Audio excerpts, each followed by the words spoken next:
Tell us about the tattoos. Shut the fuck up, you little prick. But then I've got the Phoenix. Hey, prick. So I'll take it from Bob every day of the week.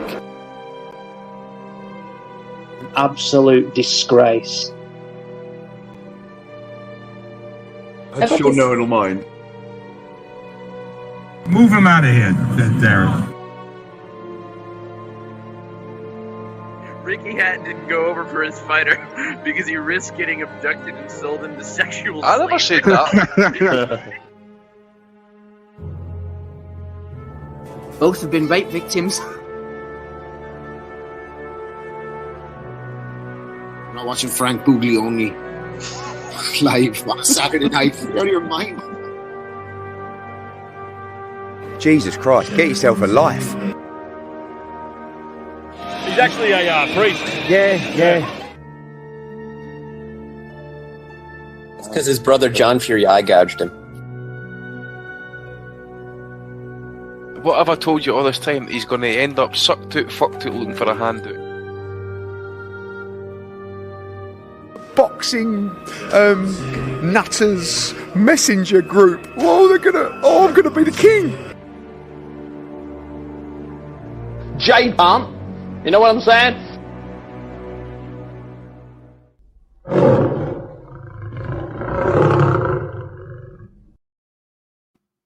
Well, hello everybody, and welcome to the 463rd edition of the Boxing Asylum Nuthouse podcast. I'm your host, Steve Wellings, and joining me on the call we have Andy Patterson and Matty DiGialinardo going live on YouTube from 8 o'clock every Sunday evening. The Patreon RSS feed updates shortly after the show concludes. Hello to everybody listening through the week on Apple Podcasts, Spotify, and SoundCloud.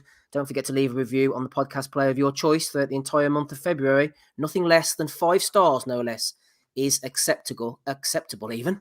Packed weekend of boxing, with a Showtime action coming up later. I enjoyed that card. Matty did as well. We will get to it. A Coley Sislak is going on at the moment. What Jordan a fucking Gill. right hand. Jesus Christ. Jordan Gill has just knocked out Kareem Guerfi. Go on then, Matty, jumping quickly on that then. What have we just witnessed? This will go down well to the people who listen on a Wednesday afternoon. Tell us what you just witnessed here, Jordan Gill. It happened 10 minutes ago. How far back to your stream? Fucking Christ, man. I just, you guys said, oh man, what a knockout. So I go flip it on and I rewind it back and hit play. And dude's in the corner and out comes this right hand, flat over done. What a fucking shot. Hit him so hard, Matty. Sent ripples back through himself, nearly knocked himself out, apparently, going into the ropes. Oh, that's going to be a classic, man. That will be on the short list for knockout of the year, don't you think? Absolutely. Shortlist for knockout of the year. Ancajas Martinez later on might be fight of the year. Colbert getting upset as well. Talking of upsets, there's only one place we can start. Keep us informed in the chat, by the way. I haven't got DAZN on the background. Planning on watching it later or as the show progresses. Let us know what's happening there over on Eddie's show on DAZN. First of all, Andy, then let's start in one place here. Josh Taylor, Jack Catterall, all the belts on the line, super lightweight, the SSE Hydro, or whatever it's called these days in Glasgow. I said in the WhatsApp chat before the opening bell that Jamie Moore needed to start getting some high-level wins or he's in danger of becoming a banter coach. Mm-hmm. Moore got it spot on. Catterall got it spot on. It was the judges that were the ones bringing the banter last night. How do you start with this, mate? It's fucking poor. I can recall 3 horrendous decisions in Scotland in the last decade, and I've been at 2 of them. And that last night was up there with some of them. It's just outrageous. It's just horrible. Ian John Lewis as well. It was at 114, 111. I stopped scoring the fight after the knockdown because I thought Catterall was well in front. After 6 rounds, I probably had it 6-0, maybe 5-1 possibly. Maybe gave Josh maybe a shade of the second. Obviously, he kind of came into it in that as a fight, or as he was chasing it. But for me, Catterall was more as a worthy winner. He was. I tell you how good he was. The crowd was so up for it. They just shut down after about 4 or 5 rounds. They could see what was happening, and he couldn't defend against the jab. He was getting picked up on the underneath. Maybe the grappling was kind of upsetting his rhythm a wee bit in that, but it looked like Catterall was not phased 1 inch. And to be honest with you, I thought he would have got knocked out. I thought with his inactivity, his lack of high level experience would have come back to haunt him. But no, he just was not phased. And more than a worthy winner, I had a pretty whitey because I stopped scoring the fight because I had him there that way in front. And I says to you guys in the WhatsApp and that, I says, these cards are taking too long. Literally, as I sent it, what happens? Out came the scorecards. I heard 113, 112. I'm like, don't tell me we're going to get one of these dodgy readings here and that. But then it started to come out 114, 111 to Taylor. I went, nah, something's well up. But I knew, Andy. I was there in the chat. I said, you know what? I know what's coming. It didn't take a miracle worker, even under the circumstances, given that we all thought Catterall had done enough. I just had a feeling, man. You just know what these boys are like now, Andy. I know, but mate, another name in the mix is Bob Arum. It's his fighter and that. Obviously, they've got maybe plans for him, down the road and that. But at the end of the day, the board are coming out here saying as well as they're going to investigate. Investigate what exactly? It's not the first time we've had dodgy judges or dodgy officiating over the last year and a bit or whatever. And that. Anytime we complain, we're fucking told, oh, these are nobodies on Twitter. These nobodies on Twitter actually fucking finance the sport, actually, believe it or not. And you couldn't lie to people there last night. They fucking saw what happened. Even the MTK guys are coming out saying that fucking that he lost the fight. Usually they come out and they're fucking backing the house fighter, which Taylor is. I know Catterall's the MTK fighter and that, but Taylor's the champ. It's just wrong. And as I say, Catterall's worked his bollocks off, mate, there last night. Probably had the best camp, the best preparation he's ever had in that, and he's been absolutely robbed of it. Robbed. I can't put it in any other context, any other form. Even when Taylor tried to rough him up, he was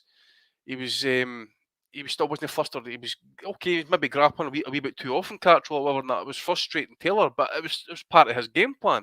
Stick on the jab, let his hands go. And my God, when he let his hands go, Catterall, he was catching Taylor quite often with his shots, uppercuts, hooks, and that as well. It says the jab was his key weapon. Just jab and keep it on the back foot, keep moving. He done it fantastically well. And this is part of me wants, as I say, I understand why he left the ring there last night in complete and utter disgust. And I've noticed an emotive issue for the guy because he was completely written off, expected to get beat, go up in Glasgow, just like payday or whatever and that. But he's turned it. I would love to see him raging, get into the cameras, get into Taylor's face, so you fucking know you lost that fight, and turn away, then walk away. Get your issue out there and get everybody told. Make your case. Instead of like everybody else, you get in the camera and you tell him you lost that fight. And you tell Sky that you want a rematch because this is disgusting. I forget, was it WBO mandatory, by the way? So they would need to get involved, to get this called. And the sounds of what Taylor's talking about is going up to 147 anyway.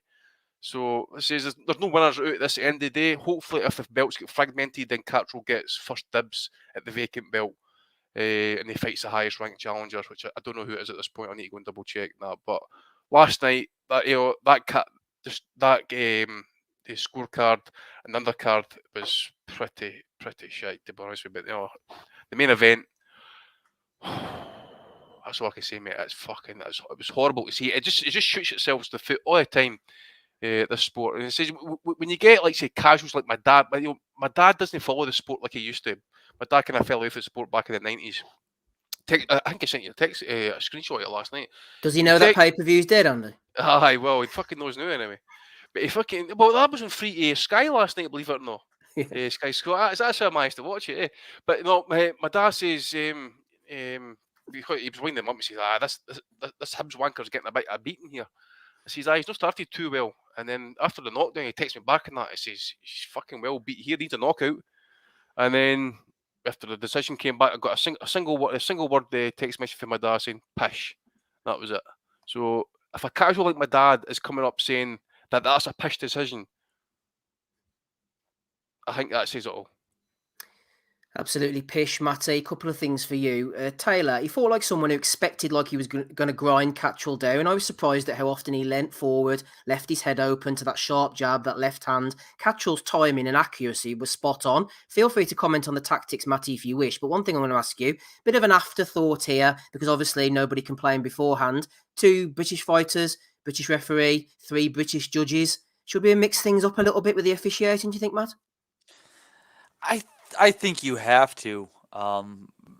especially, I mean, in a fight of that much meaning too, correct? I mean, it's all the marbles at 140 pounds. There should be something more to that. If it's an international sport, even if it's a fight between two guys from the same country, it needs to be treated as an international sport.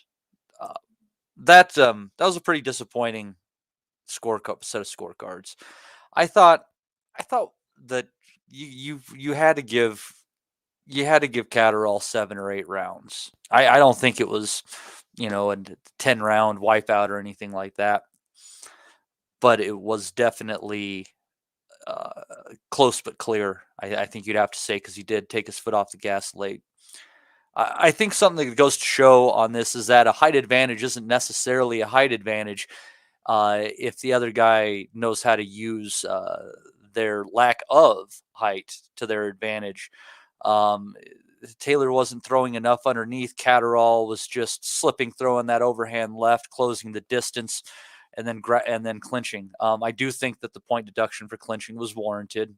He was overboard with it, but it was just really simple stuff that he was doing there, and it kind of reminded me of how Isaac Cruz gave Davis a tougher night than we thought, just because he's coming in at that shorter angle and he knew how to work it better. And I suspect that Taylor is gonna have to move up after this. I'm not saying it was the fault of the weight. I'm not saying it's part of the drinking that some of us have heard about, because I don't want to take anything away from Catterall, but I think his days at 140 are over. And hopefully, if he does move up and he vacates all those belts, Catterall's getting a chance at one of them when all those vacancies opened up, because he should be the junior welterweight champion of the world right now. And he's holding no gold at this time whatsoever. He's got little more than Christopher Lovejoy, and we know how much that guy has. Poor old Lovejoy still getting it even when he's not fighting. Matty's right there. Taylor ducked away his height. What about his lifestyle? That was alluded to there as well, Andy. His jab was awful last night as well, wasn't it? His jab was awful. He was ballooning up in weight beforehand. Prograis made allusions to other things as well before the fight. He's a naturally big guy, especially at 140 pounds. But is he living the life? I can't comment, great detail, mate. Obviously, I can only go what's reported publicly, and that he did say that he'd overate over the festive period or whatever, and that, and maybe that was part of the reason why the fight was postponed. He looks absolutely shredded at the weigh-in. I don't know if he's claiming that he's left it late to cut the weight or whatever, which obviously has its own problems and that. But look, at the end of the day, fighters have got 2 issues. They've got to make weight and get in and fight. That's your 2 jobs. It's always an excuse after the fact and that. And I was kind of waiting for us to come out actually after this result and that the weight was an issue and I'm going to move up in weight. Let's just get to the fucking brass tacks and that. What the fuck was the Oracle of Boxing, Ben Guardiola doing there last night?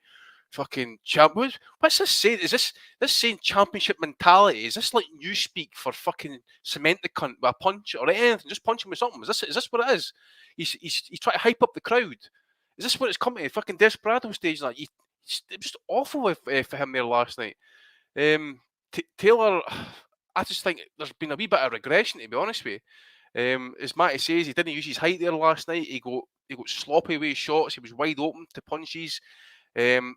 Warned numerous times for punches behind the head. Did you know the point as well for a punch behind the head? Was for a late punch after the bell. Forget what at this time. Taylor got deducted because he did a kind of punch in the stomach. Well done, but a bit too hard, and McDonald lost his cool. Right, okay.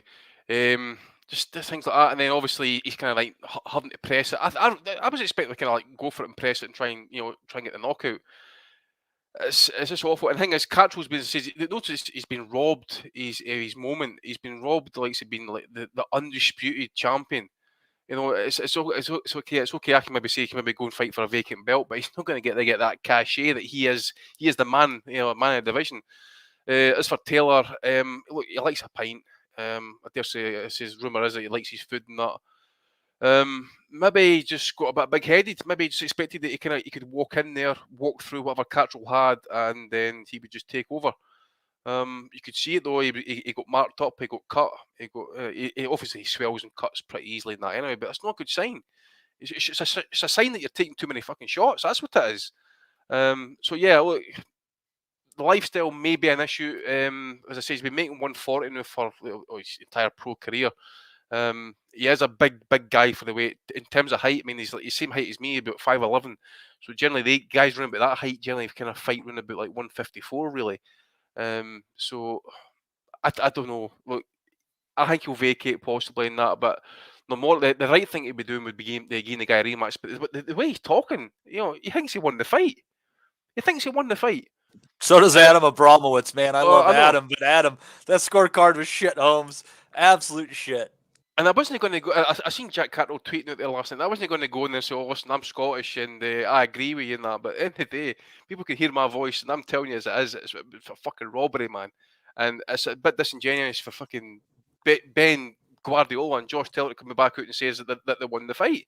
They didn't. You did not win that fight. Only Scotsmen can make a world championship fight between the two of them somehow result in the country losing. Only you guys are capable. Only you. Yeah. Suppose you're right there, actually. Aye. We fucking seem to get one foot over the precipice and then the fucking other one doesn't fucking come with us. Yeah, it's like, hey, we have Alexander Graham Bell. He leaves for the United States. What kind of shit is that, you know? As I was saying to my dad yesterday, it's like Scotland beating England at the rugby a couple of weeks back and then they shit the bed against was it the Welsh and the French yesterday and that. It's just typical us, you know. One day you'll have all the ducks in a row, Andy. Build you up to like you're doing as per usual, you know. It's the same as you, McGregor said in Trainspotting. It's shite being Scottish. It's good being Joe Burns, especially on a Sunday evening. £1.79 being thrown in by Joe. He's turning up the heat on Chris Burns. He says, "Chris Burns, come see me." No sign of Chris yet, but the gauntlet has been thrown down from Joe. Come on, Chris, you're going to have to get the money out and get those super chats flying in. Taylor, Matty, he never hurt Catterall once from what I saw. Maybe he did, but I might. It was moving too fast for you, Steve. It was moving too fast for me indeed. There's Chris Burns flying in. Taylor and Davison can come again. Jade can't. Flying back and forward between the boys. There's another 179 coming in there from Chris. I think I saw. Where's the other one here? There was another one. Let me see. Oh, Teddy Boy 94. Yeah, he says, any chance of getting Kent on from Porky's channel? Absolutely no chance at all, Teddy Boy, but thank you very much for your £1.79. It is much appreciated. I was going to say, talking about the rematch, Matt, Taylor went in the post-fight interview from, "I made the weight comfortably," to, "I'm never fighting at this weight again." But we said beforehand, I was talking to Aussie about this on last week's pod, the least Catterall could do was put himself in line for another shot, even if he lost and he performed well. Then that would be as Taylor moved up, he could pick up one of the vacant belts. Well, where does Catterall go from here? Because to say that he performed well would be an understatement, seeing as we all thought that he won the fight. If like I said, if Taylor's moving up, Catterall has to be fighting for a vacant belt. I don't know what sanctioning body is going to throw it at him. I think it was a BO mandatory there last night, to be honest with you. Okay, so so it'd probably be that then. I don't know who's right there in the rankings with him, but hopefully he gets that. And I'll tell you what, Steve, coming out, I don't want to talk about the future fights. We had talked about Crawford versus Taylor with Taylor moving up before, and there seemed to be some question marks around that fight. Not anymore. I don't have a fucking question about that fight anymore. He's going to get knocked out by an overhand left. The end. And you're mentioning Arnold Barboza, isn't it? Who's he supposed to be fighting? I'm trying to think off the top of my head. Wasn't it Tiafimo to move up and fight Barboza? Was that what being talked about? Yeah, because that was the one that got called off. He got COVID. Did he not get COVID, no? I'm not sure, but he's definitely been thrown. His name's been thrown about somewhere, Barboza. I think it was for Tio to move up and fight him, but I could be wrong. Maybe someone in the chat can remember. I believe it was, mate. I think it was. I'm sure he was meant to fight him last year sometime, and then the mandatory got called. I'm pretty sure. Anyhow, yeah, just getting to grips with all these super chats. So Joe Burns, Chris Burns has both thrown in. Nothing from Ricky Burns yet, but we'll wait and see if he'll throw in a few quid, and Teddy Boy's throwing us in something as well. Referee's performance, Matty, before we move on to the undercard. Yes, sorry, we're going to have to do that. Point deduction either way, as you mentioned. The Taylor one kind of punching in the chest. The Catterall one felt a bit like an away fighter being punished, but he was doing a lot of holding. It was a fight between two southpaws, which is always going to be a messy affair. Catterall as well tended to move to the side, which meant the back of his head was left open, and Taylor was able to hit that. But also Taylor's head was very wayward. As he started chasing the fight, he was cracking that head in. I think it was the 11th round. He caught Catterall. Looked like he'd really knocked him about. So, as I said, two southpaws, messy fight. How do you think the referee coped with it, Matty? It was a really sloppy fight. I think, like I said before, I think the point deduction for holding was absolutely fair and totally called for. I'm not gonna be among those gripes about it. The point deduction against Taylor, I think, was it was such a sloppy fight. I think it just got to a point where he was just too tensed up. I think the moment might have got to him. The amount of work he actually had to do separating the fighters, constantly being involved, I think might have got to him. Honestly, I think it was a fair performance. I honestly wouldn't wish that kind of a sloppy fight on any referee. It was a shit show. Andy, before we go on to the undercard, any Coley, Sislak updates? What are we looking at the moment? I think it's Gallia mate, just ready to make his pro debut, I believe. Yeah, so it is him. Just coming in there now. So Eddie's been doing a wee bit of chatting there, looking good with his wee plug comb over there as well. What the fuck was the WBC belt being freaking shown for? It's his pro debut, and what the fuck? He's fighting for a fringe title, Andy, isn't he? This guy, he's fighting me. I'm trying to remember now. He's, he's quite an experienced fighter. I think. Wait a second. Okay, kind of 10-4-1. He's for Mexico, so he could be anything. That's better than most debut fighters. What they're taking on. The only problem is he's lost 3 his last 4. That's the only thing. He's 10 of his wins have been coming by 3 wins have come by knockout though. There you go then. So well, I'll say one thing: with it being on a Sunday evening, at least the main event's going to be on at a decent time. I would say this. So he's also been campaigning at light flyweight most of his career, so he's moving up for this one as well. So yeah, I think fight should be looking good. Yeah, if he's the Mexican could be anything. You just never know. You never know. He could be anything. Let's have a look through the chat, see who's hanging around, see who's swimming at the bottom of the pond. Jim McDonald Boxing's there. Yoda Bakes, haven't seen that name before. Welcome to you. Johnny Horsecock Nelson, M. Lithgow, 1983. Chris Burns of Super Chat fame is with us as well. Jimmy Tappy, Michael Thompson, the Doctor FMG. Darts legend Chris Mason, Joe Burns is with us. Another Super Chatter. Sad Ken, P. Chris Butler, James Jameson, Ben Michelson, Ryan Ormerod, Joe Kennedy, Des, Cedric Sniff, Matthew D'Souza, Magoo 83, Iron Fisted Champion, Josh Ford, Big A, Chase Athletics, our American correspondent. Come to gloat about Chris Colbert? I think not. We'll talk about that later. Paul Statten is with us. Richard Wetton, welcome to you. Who else have we got? Jack Dio. See if there's any other new names before we go on to the undercard. Everyone's desperate to get there. Andrew Thickett, Teddy Boy 94, who threw in a super chat. Thank you to you. MB is always with us every Sunday evening. He knows where the action's at. Stephen Hill, Armchair, Dan, and final name. Who've we got? Come on, Ross Dalziel. Welcome to you, Ross.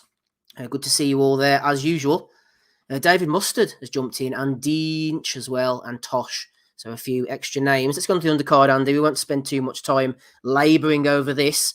Big stiff heavyweight Nick Campbell going in against Jay McFarlane. There's no excuse for Sky Sports to be putting a fight of this magnitude on at the time. White collar, mate.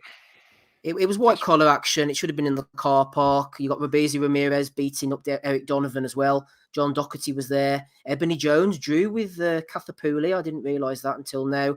Paddy Donovan as well. Just as we come into this, Andy, funny comment coming in from David. He sent this into the Boxing Nutters messenger forum. After Paddy the Real Deal Donovan fought, we went to the heavyweights. David said from real deal to meal deal. So I thought that was worth cutting, but start us off with the heavyweights, man. That monstrosity with the tattoos all over his head against big stiff Nick Campbell. I mean, it wasn't great, was it? Yeah, it wasn't great, mate. It was not great. I've seen big Nick Campbell before fighting in, I think I mentioned it last week, he fought in Germany and that. Looks good against the club fighters, shall I say. I don't know what the fuck I would say Jim McFarlane is and that. I know the guys have sparred in the past and he was really tanking Campbell's body. I did think at some point that Campbell might just yield to it, in the end. But I thought in the end, I think Kenny Pringle could have stepped in any time he wanted. Actually, that McFarlane was kind of swaying all over the place, to be honest with you. Once he started taking those hands, wasn't a great spectacle actually. As I say to you guys, that Scotland's never produced a heavyweight, never. I don't think we've never had a British heavyweight champion. Gary Cornish was so close against Sam Sexton. Mate, didn't he start? I mean, Cornish was terrible, wasn't he, man? He was shocking, mate. Shocking. We've never had anything come close to it, to be honest with you. Producer, although we get a lot of guys, to be honest with you, but nah. I can't. That was for the Scottish heavyweight title, right? Aye. First time it'd been fought for since 1951. That's incredible.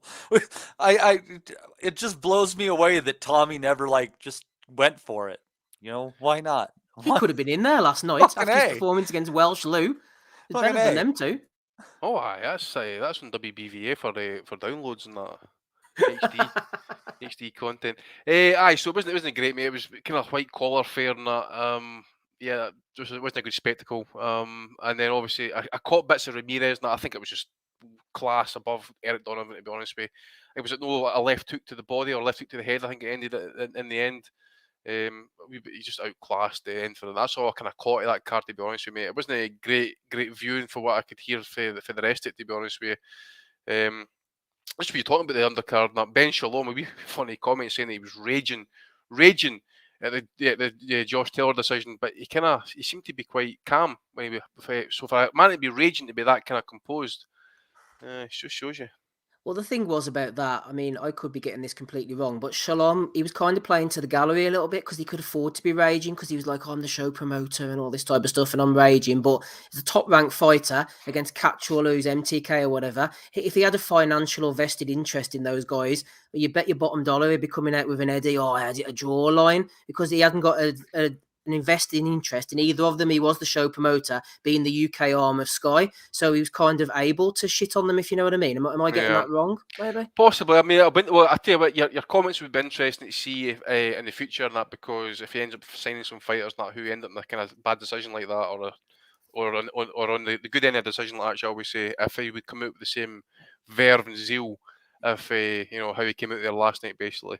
Did Bean not come out with a comment as well last night as well? Oh, Bean never freaking quite a few, breath, did he, man? World treasure. The world treasure. Some crackers from Bean. Des says, in 2012, I looked after Robbery and he was a lovely guy. I've got a huge soft spot for him. He beat them all in the amateurs, lost his pro debut. I'm really pleased to see him knuckling down. Absolutely, Des. He looks something special. And tell you what, after losing that, I thought it was his second fight, but losing his debut, he's come back well. So high hopes for Ramirez. I think he was a 2-time gold medalist. So, Matty, you didn't... Oh, sorry, mate. Yeah, you're 5-10 off from this guy, as expected. It's not going to last too much longer, you don't think, Andy? It's just starting into round 2 just now, mate. He's kind of like, just to say, he's finding his moments, teeing off from him. Good jab, good left hands and that. But the Mexican, his game, he's coming and trying to look for the body shots and that, but the class is way Yafai without doubt, the speed. Yafai's got good footwork. Yeah, he's using that kind of Lomachenko foot, kind of step to the right, try to roll under. Yeah, he slides, takes good steps, cuts off the ring well. Danny Young says Aussie was spot on last week and fair play to him on calling it. Aussie will be around at some point. I think he's going to have a few beers in him as well, so expect some absolute disgrace.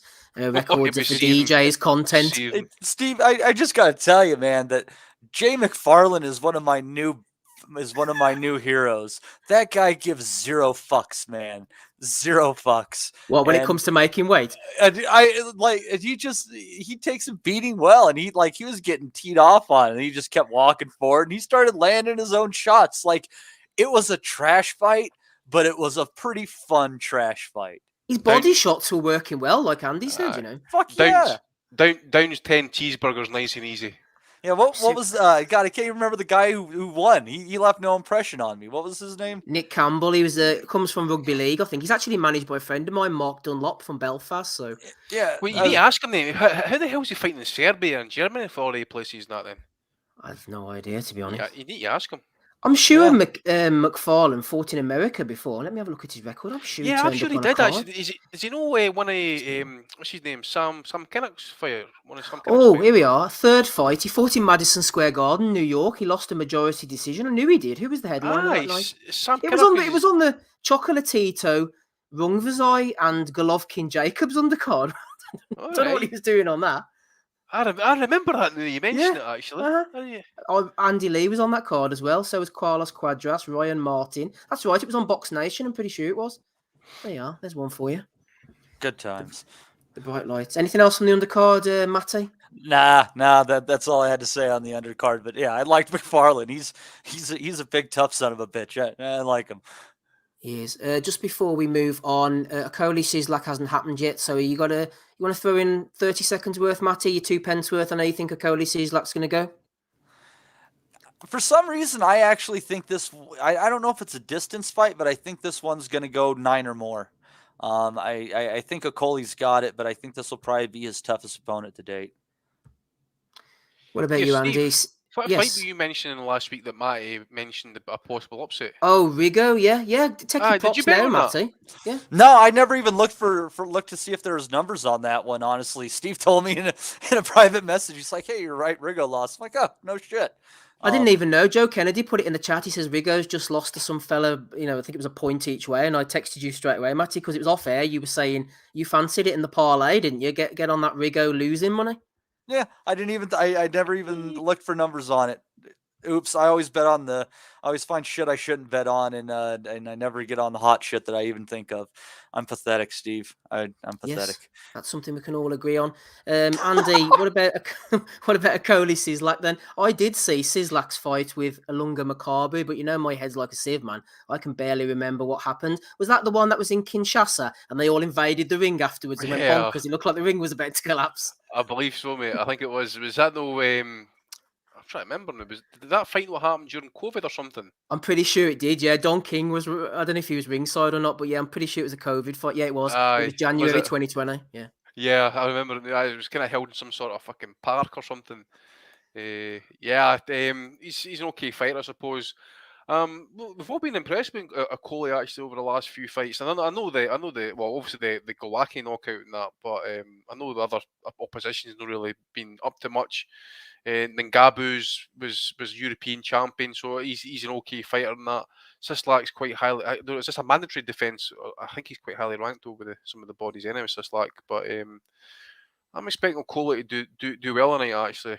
Especially just keep going with how he's been doing it and see what happens. I'm just gonna have to pull up the rankings there. So this guy is where is he actually in these rankings? Ranked 4th. So, don't know who that guy is. David Light. There's I tell you what, there's names appearing on these records these days that I've never even fucking heard of. Fucking every week there's a new name. Like, it's gonna be like the old WBO days. You're gonna have dead people ranked and stuff fucking like that. Brandon Glanton. Who the fuck's that? Brandon Glanton, Andy. He had a cracking fight on Fox PBC against Effie Apoche. Yeah, that was a war. Fight, that was. All right, okay. Some other names in that here as well. Oh, fuck, I never heard of some of these names. Hussein Sankara. Don't know who that is or where they're from. You've never heard of Hussein Sankara? Bring back Hussein. I have no so good they named him exactly. twice. There you go. That's fucking hell. Let me see who he is. Who is it? Oh, he's a German, 37-year-old, and he's ranked 12th at WBA. That sounds about right. So Okoli, you think it might go distant? I know we have him down as this kind of spidery Akinwandi type, but lately he's been shit. What? Oh no, he's not down. Okay, I thought Yafai might have been put down there, but he called it a slip. You spreading fake news, Matt? No, he was that going on a bit there now, actually. He's turned into a bit of a let them go puncher rather than the hugger, hasn't he, Okoli, under Shane McGuigan under? Yeah, that's the thing actually. He's certainly upped it a wee bit, or he's become a wee bit more kind of fan friendly, shall we say? So if he keeps that style up in that, he'll definitely go far, but he'll definitely unify that division. I would imagine. So I'm going to say I'll say he knocks him out. I'll say he does it within 8 rounds. I'm going to say about 10 or 11. I think he will. So this won't age too well because we're going to be watching the fight soon. So we'll leave it there. Anything else on Rigo, Matt? I know you didn't see the fight that he lost, but you did make a comment to me. I hope you don't mind me relaying it to the listeners that you're kind of glad Rigo and his style is going to hopefully disappear. But you never know, man. It's hard to get rid of him, isn't it? he might still like take a few fights here and there. He might even get brought in as an opponent for somebody on short notice for a championship or something like that. But his days operating at the championship level are over, and that's fantastic. He didn't fight often enough. He held belts hostage in his own way, and his style is just so negative, Steve. It was such a talented guy, but he just made it so that it was so unpleasant to watch him ply his trade. And I'm totally fine with him riding off into the sunset and smoking Marlboros on the beach. Yes, indeed. Happy retirement, Mr. Rigondeaux. If indeed you do retire, we might keep going. A few questions have flown in over the week from our glorious Patreon subscribers. Shout out to Peter, who joined us this week. He seems like he's having a good time already. Holt threw this one in first of all. He said, how good is Eidos Yerbossanuli? Scary looking bastard. And then I had actually cut a picture of Mr. Yerbossanuli to show you, and I can't bloody find it, thankfully. I don't know if you've heard of him, Andy. Eidos Yerbossanuli. Let me see if I can bring him up. He fought on one of the Kazakhstan cards, I think it was. Where are we? Yeah, he fought against Lennox Allen, the guy who boxed David Morrell. He's 16-0 with 11 knockouts, 30 years old. Kazakhstani. What weight are we looking at here? Super middleweight. Has he flown onto your radar yet at all, Andy? Eidos Yerbossanuli? Just pulled up his box rec, mate. I didn't recognise him, to be honest with you. But aye, he looks a double hard bastard, to be honest with you, looking at his fucking profile and box rec, aye. He does. Two fights ago, got a good win in Astana against Issa Samir, who was 19-0, and then knocked out Lennox Allen, who I said went the distance with Dave Morrell. Yeah, sorry about that. I had cut a picture of him to show everybody at home with the big furry hat on, but I seem to have misplaced it. So we'll move on swiftly from that one to Joe Kennedy, who's always good for a question or two, Andy, sticking with you. He said, in the light of Amir Khan's loss to Kell Brook last week, assuming this is the end of Khan's career, who would you say had a better career in terms of legacy, not dollars earned, Froch or Khan? I have my own opinion on this, but what do you think, Andy? I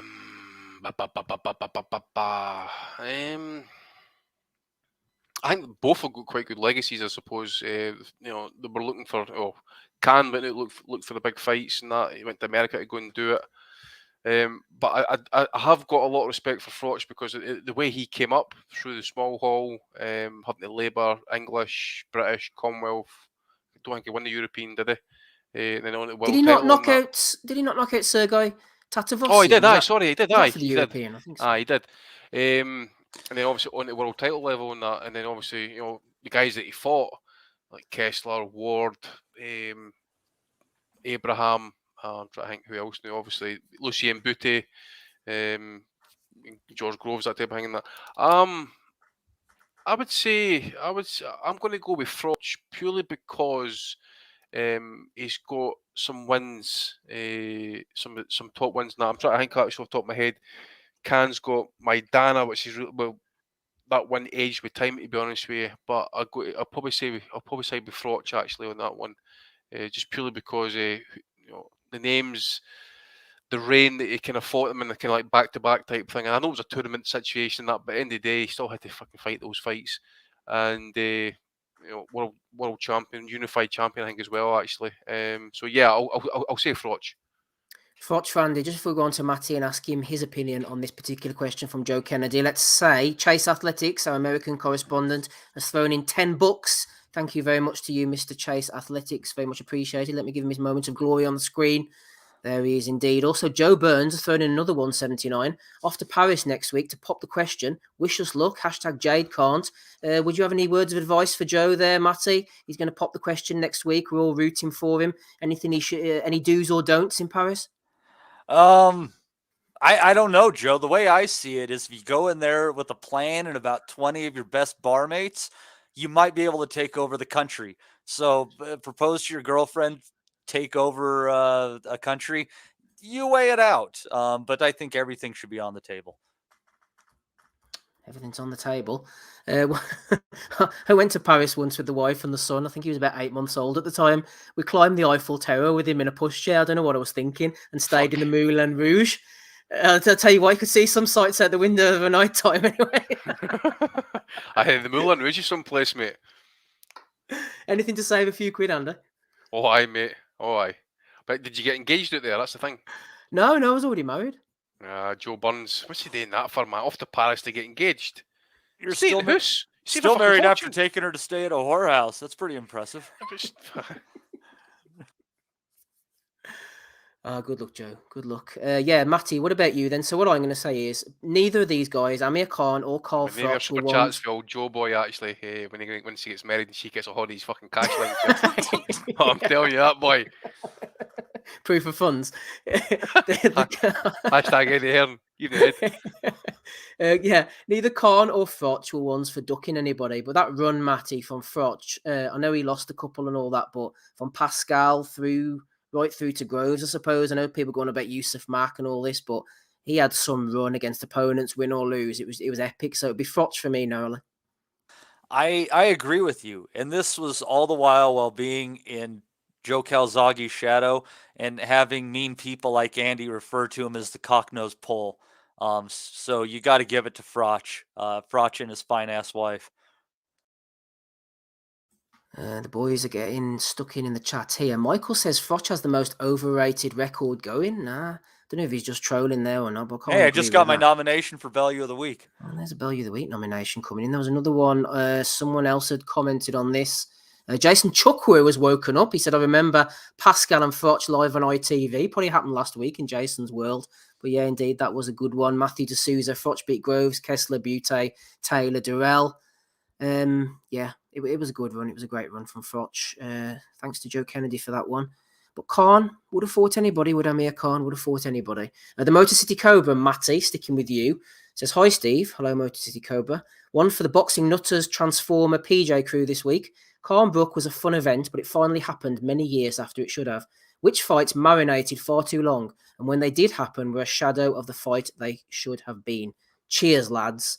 A couple spring to mind for me, Matty, but you throw some in first, and then I'll come off with mine. Man, that's a really good. That's a good question. I mean, obviously Pacquiao and Mayweather was one. Yeah. I mean, considering the business it did, it was still incredible. It was good enough, but it could have been fought at a much higher level. Man, I'm trying to think of some more. I think that Hopkins and Calzaghe should have fought early. Generally speaking, I know this is a little broad of an answer, but I think that Calzaghe should have been taking on some stateside challenges half a decade prior. I think there was a lot of missed opportunities there. Some people he fought later, some people he didn't. Calzaghe Jones maybe as well, Matty? Yeah, absolutely. That was God, it's you always think like, pre heavyweight Roy Jones Jr., right? And I love Joe Calzaghe. I'm a big fan. I scored that fight against Hopkins wider than most, but I think pre heavyweight Roy would have beat the shit out of him. And if I'm you, Andy, I'm thinking Mike Tyson, Lennox Lewis was one that springs to mind. It happened, but later than really it should have done. Sorry, mate, my daughter just popped in there. What was the question? That's okay. We're saying Khan Brook, mainly the event happened long after it should have done. Which fights marinated for far too long, and when they did happen, were a shadow of the fights they should have been. Obviously, Mayweather Pacquiao is an obvious example, and I was saying Lewis against Tyson as well. Calzaghe Jones. Yeah. I had a good one there, but obviously the question was the fights that happened. I was going to mention what do you call it? Abraham against Pavlik. Obviously the fight never happened in that, and it was just a kind of weight situation there. Des saying Collins versus Ben was too late. Yeah, I suppose. Tosh saying there, Andy, Triple G versus Canelo should have happened sooner. Golden Boy messed Golovkin around for a long time, at least a good year beforehand. I was for ages, actually, to be honest with you. I suppose you could maybe put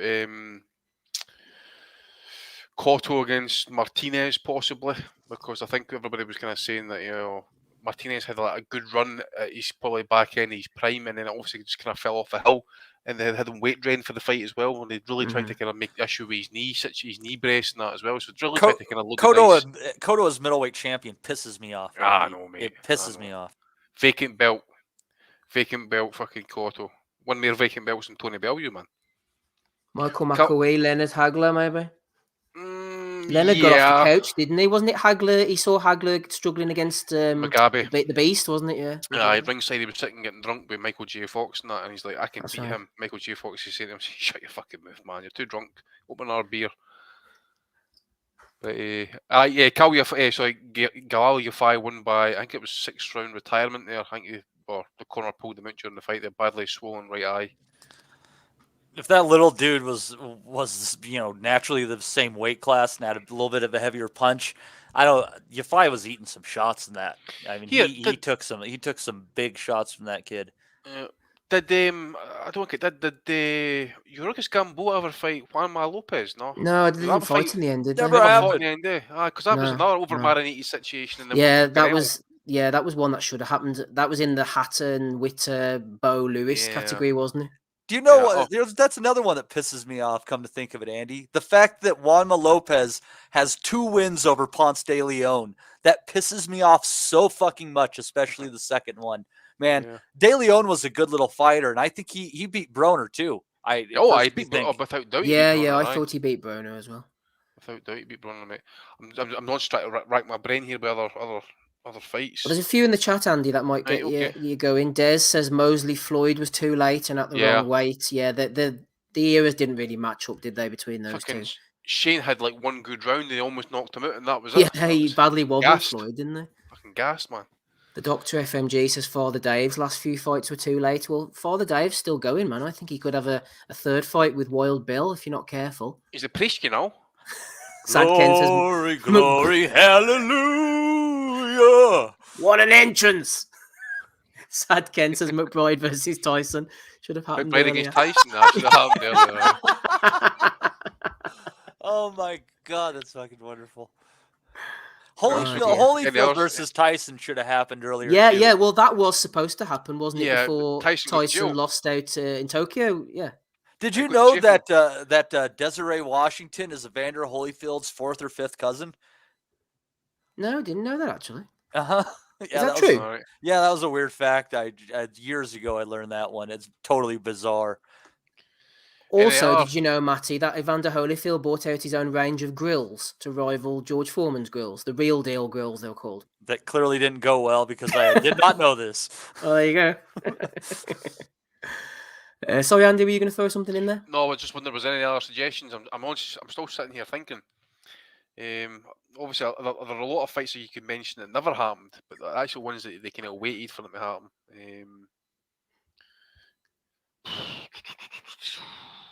Hatton Malignaggi.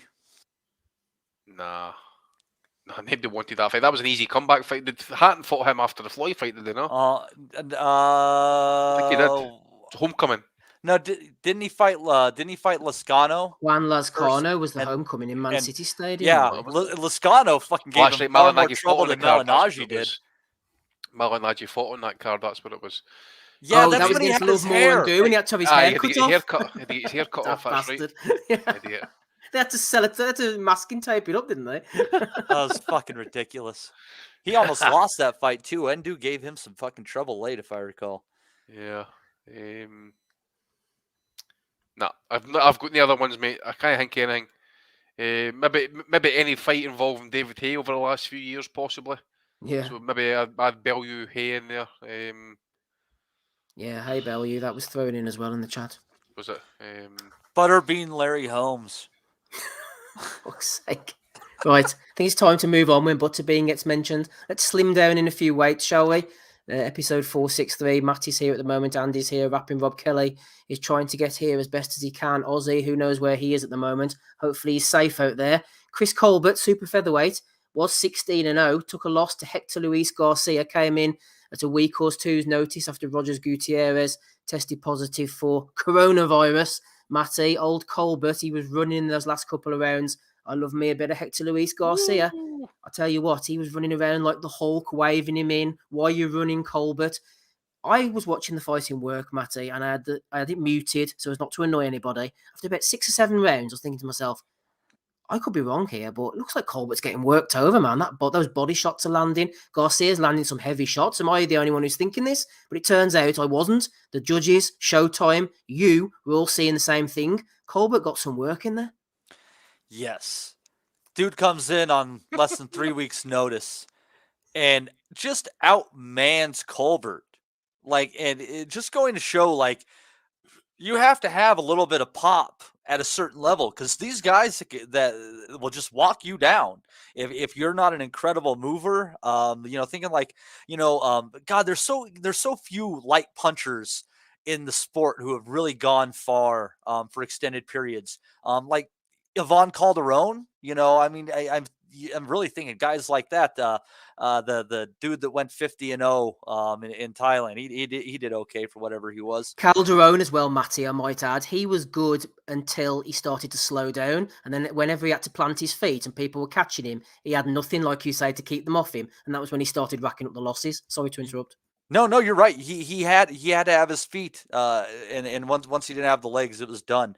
And Colbert didn't even choose to use his legs, which are pretty good. He decided, I'm going to stand in there with this guy. And he just got outworked. Most of what he was getting were just touches. But then the 7th round, he just gets whacked with that left hand and floored very hard. He did well just to survive the next couple rounds because he was buzzed very badly. But Steve, I'll tell you what was pathetic for me is the fact that he just ran the last 2 rounds. He knew there was nothing for him to do to win the fight. He knew he had to get a knockout. That's the only way he was going to get it. He was toast on the cards. There was not a doubt in his corner that they were losing this fight if he didn't find a way to put Garcia on his ass. And what did he even try?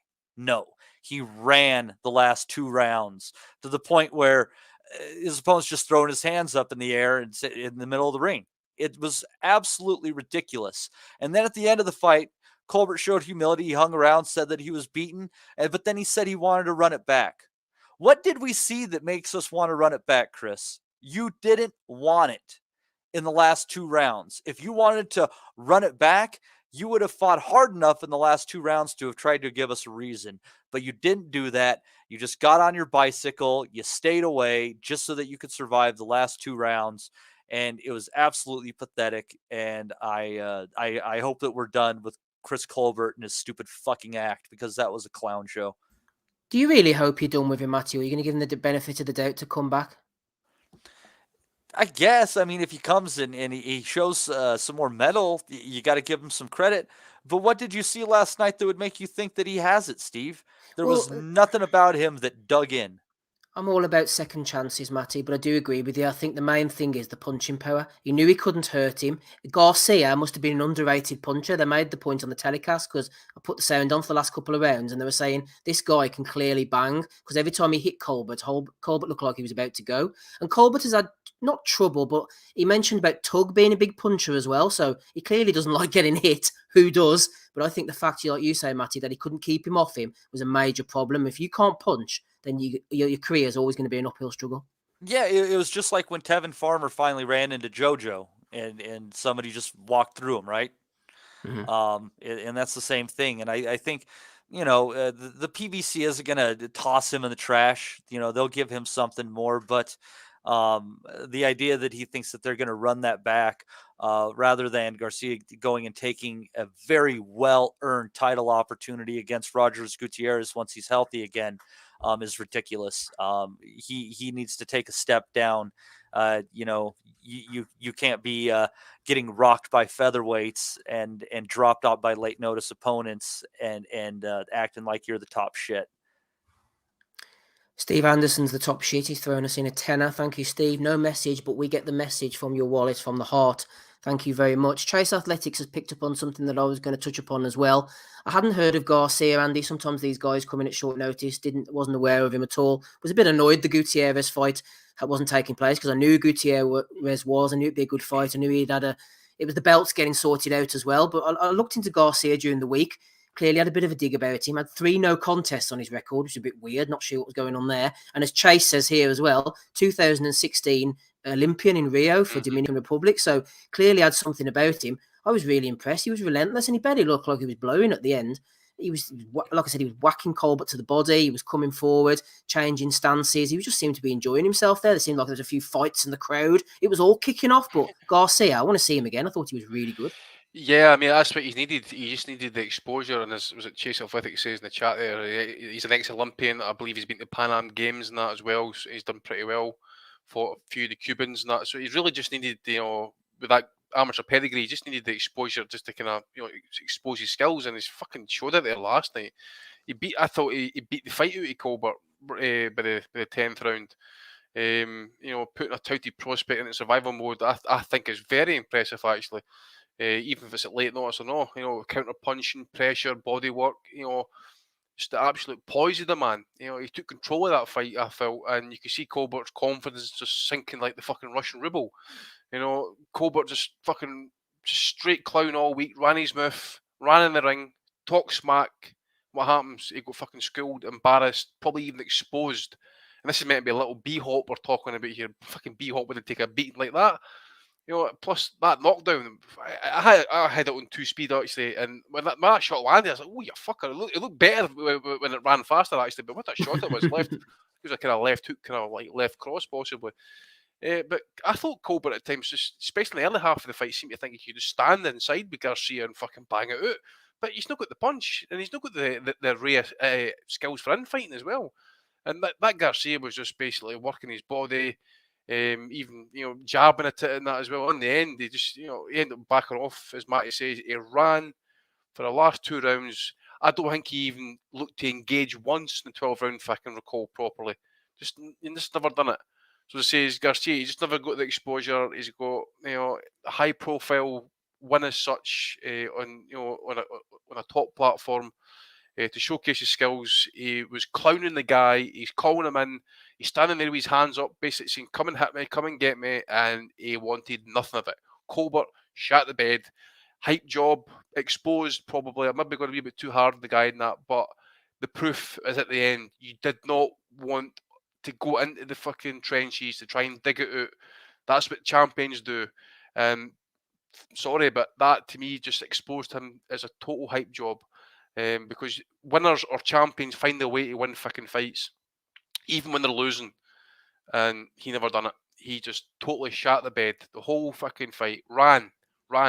He had no answers. And I'll give him one thing. At least he was classy at the end and gave Garcia his props and that. I'll give him that.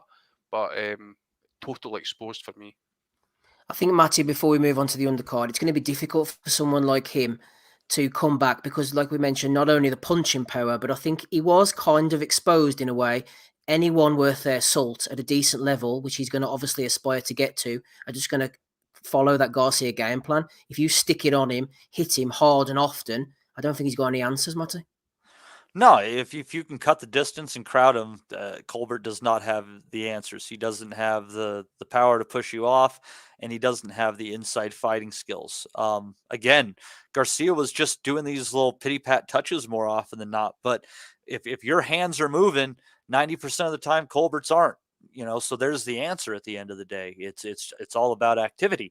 And just let me say on the Dominican Olympian point, we have seen a good handful of these Dominicans fight, but they oftentimes aren't very good, amateur pedigree or not. It's just not a place that produces a lot of exceptional boxers because this is kind of an outlier, but that is very interesting considering his amateur pedigree, the Olympiad and all that stuff. But Olympian doesn't always mean something because you got to remember that there are people who can claim they're Olympians and they're members of the Jamaican bobsled team. So, it doesn't exactly always say quality.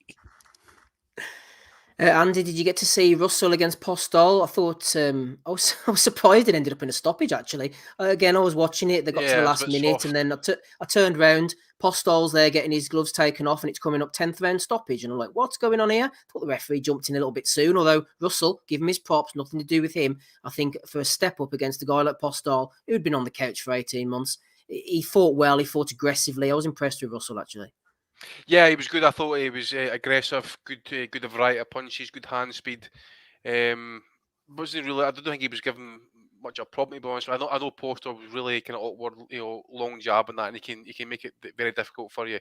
I did think the stoppage was a bit soft in that. The guy probably deserved a wee bit better than that, to be honest with you. But I agree. I don't know if well, obviously it's up to him. But his situation, his private situation is he's got family and kids still stuck in Ukraine, and he's flying back yesterday or the day, whatever. And that he's going right back there. So maybe his head's elsewhere. But look, fair play to Russell. He looked good. The stoppage, not so great, to be honest with you. I thought it could have went a wee bit longer. I didn't think Postol was totally hurt. Was he even buzzed at all? I don't know. I think he's shown in the past that his reputation, at least, that deserves a wee bit kind of leeway. I think, or at least referees should know these fighters a wee bit better, to be honest with you. But I think in the end he would go beat enemy on points. Not that it makes it any better, but he probably deserved a wee bit better, I think. Yeah, I agree. P says, shout out to Jimmy Kelly's win over Kanat Islam on Friday night. Absolutely. Bit of a shocker there. Wasn't expecting that one. Matty, anything from Russell on from you against Postol? I think he deserved a little bit better experience referee as well. Surprised he jumped in. I thought the stoppage was awful. I thought that Postol would have absolutely heard the final bell without taking any ridiculous amount of damage. I know that's a huge assumption, but we have a lot to go off of him, right? The guy can take a good shot and he's a survivor. Other than that, Andy covered a lot of what Russell did right. He really is a dynamic fighter, and a little bit shop worn, and on the shelf Postol, but Victor Postol nonetheless. And Russell beat him as comprehensively as anybody has, other than Terrence Crawford, probably, who did it, always does it better than anyone. Definitely looking forward to where he goes in this 140-pound division, especially with all of those belts becoming vacant, with Taylor presumptively moving up.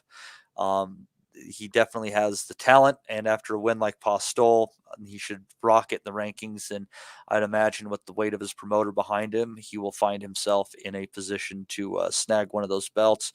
But I do feel for Victor Postol and the people of Ukraine. It's incredible that the Klitschko brothers are armed and doing what they got to do, and that Usyk is doing the same. Postol's heading home. So there you go. These people have a lot of pride in their country, and they've suffered from a lot of corruption coming from I'll even say from both sides. But they're fighting a real fucking evil son of a bitch right now, and they're fighting him damn hard. So God love the people of Ukraine, and God love these men who were wealthy enough that they could run and hide, and they're choosing not to. They're choosing to fight alongside of their countrymen of all different classes, income levels, etc. It's an incredible show of heart, and God bless them all. Emotional stuff from Matty. I think hit the like button, everybody. I don't know how you follow through from that one, but there's nearly 8,000 in the chat, and there's only 34 likes. So hit the like button and hit a subscription. Why not? If you want to listen to us every Sunday evening, and if you don't want to, you don't have to. That's the glory of being in a free country. Matty, sticking with you on the undercard. We moaned about German Ancajas last week, and he delivered by losing. Took his lumps, showed a lot of guts. His fight with Fernando Martinez was fantastic. When I saw Martinez coming in, I thought he was a Mexican. Then I saw he was an Argentinian. I thought, oh no, Heyman's got another one of these Juan Matias Romero's in the ring. He's going to run for 12 rounds or fold like a deck chair. Then I saw Marcus Madonna in the corner as his manager. I thought, hold on a minute, this is good. And then he has a story about him. 2016, his dad dies, and on his deathbed, he says, Fernando, you're going to be a world champion one day. Martinez fights his heart out 1,000 punches later. He's crying to Jim Gray on the camera. Oh, it was an excellent narrative. What a story. I enjoyed it, Matty. Really enjoyed this one. It was beautiful. And I think these are the fights that really make us love the sport of boxing. The guy has so much heart. Another dude with depth of amateur pedigree. And it really showed, again, a guy that came in, was willing to throw the punches in a potential fight of the year candidate. Where both guys were taking heavy fire, but he just wanted it more. He threw more. He got in close. He knew how to throw those short shots, hooks and uppercuts. Didn't hardly rely on or work a jab at all. But all credit to Ancajas, and he fought his ass off as well. And I think it was in the 9th or the 10th round, his corner said to him, "Go out there and throw hard." And he went out there and he threw a few punches that shook Martinez down to his boots, some hard straight left hands where he just stood in there. And it was definitely a fight that where he clearly lost his title, but he should hold his head high. What a fantastic fight. And I really, really am looking forward to how this Argentinian fits into an always fun and dynamic 115-pound division. Yeah, that's the thing, Andy. I don't know if you saw this one or not, but he's fitting in there amongst some really solid fighters. It is a stacked division at the moment. Yeah, I keep saying to these guys now, run about this weight divisions, and that you won't get guys coming up for anywhere between the top 20, springing an upset for time to time, and that. And this is, I don't know what ranking this guy is, to be honest with you. I hadn't even checked it, to be honest. But Chino's first world champion as well. That was fantastic. I think he even broke records for like the amount of power punches thrown and all that type of thing. But I believe Ancajas is also going to be exercising his rematch clause, which might make another interesting rematch. That, but Martinez was very aggressive for the outset, working on the inside, throwing hooks to the body. I thought essentially he outworked Ancajas, took an absolute trimming. I felt as well. Jack Reese is in the corner saying to the corner that he's taking too many punches, that he was defending with his face. But even Martinez, okay, he's no finesse or technically great or whatever in that, but he's got his style and it works for him. Took his own shots in that as well. He even had to walk through the pain barrier and that. But I felt at least that it was Martinez who was the one that was hurting and Cajas more. Certainly kind of latter half of the fight in that. Certainly, but he was certainly a worthy winner, and I'd be happy to see a rematch, to be honest with you, because in Cajas, I'm glad to see the throne, to be honest with you. So if Martinez can somehow win the rematch, then hopefully he'll go on and try and unify some of the belts that Ancajas has failed to do. Matty, Andy mentioned there Jack Reese. Something came into my mind. He's clearly one of the best referees on the scene, or one of the better referees, very experienced. He's a bit of a drama queen, though, isn't he? I think it was after the 11th, he was screaming at some commissioner at ringside to fine one of the cornermen for throwing too much water over the head, and he does tend to get a little bit involved. A bit of a drama queen, or am I being too harsh, Matty? Yeah, he tends to be a little bit more vocal than most, but it was ridiculous the amount of water that they were leaving on the fighter and in the corner. So I understand how he got pissed off. We don't need our American cards being compared to the cards in Tijuana.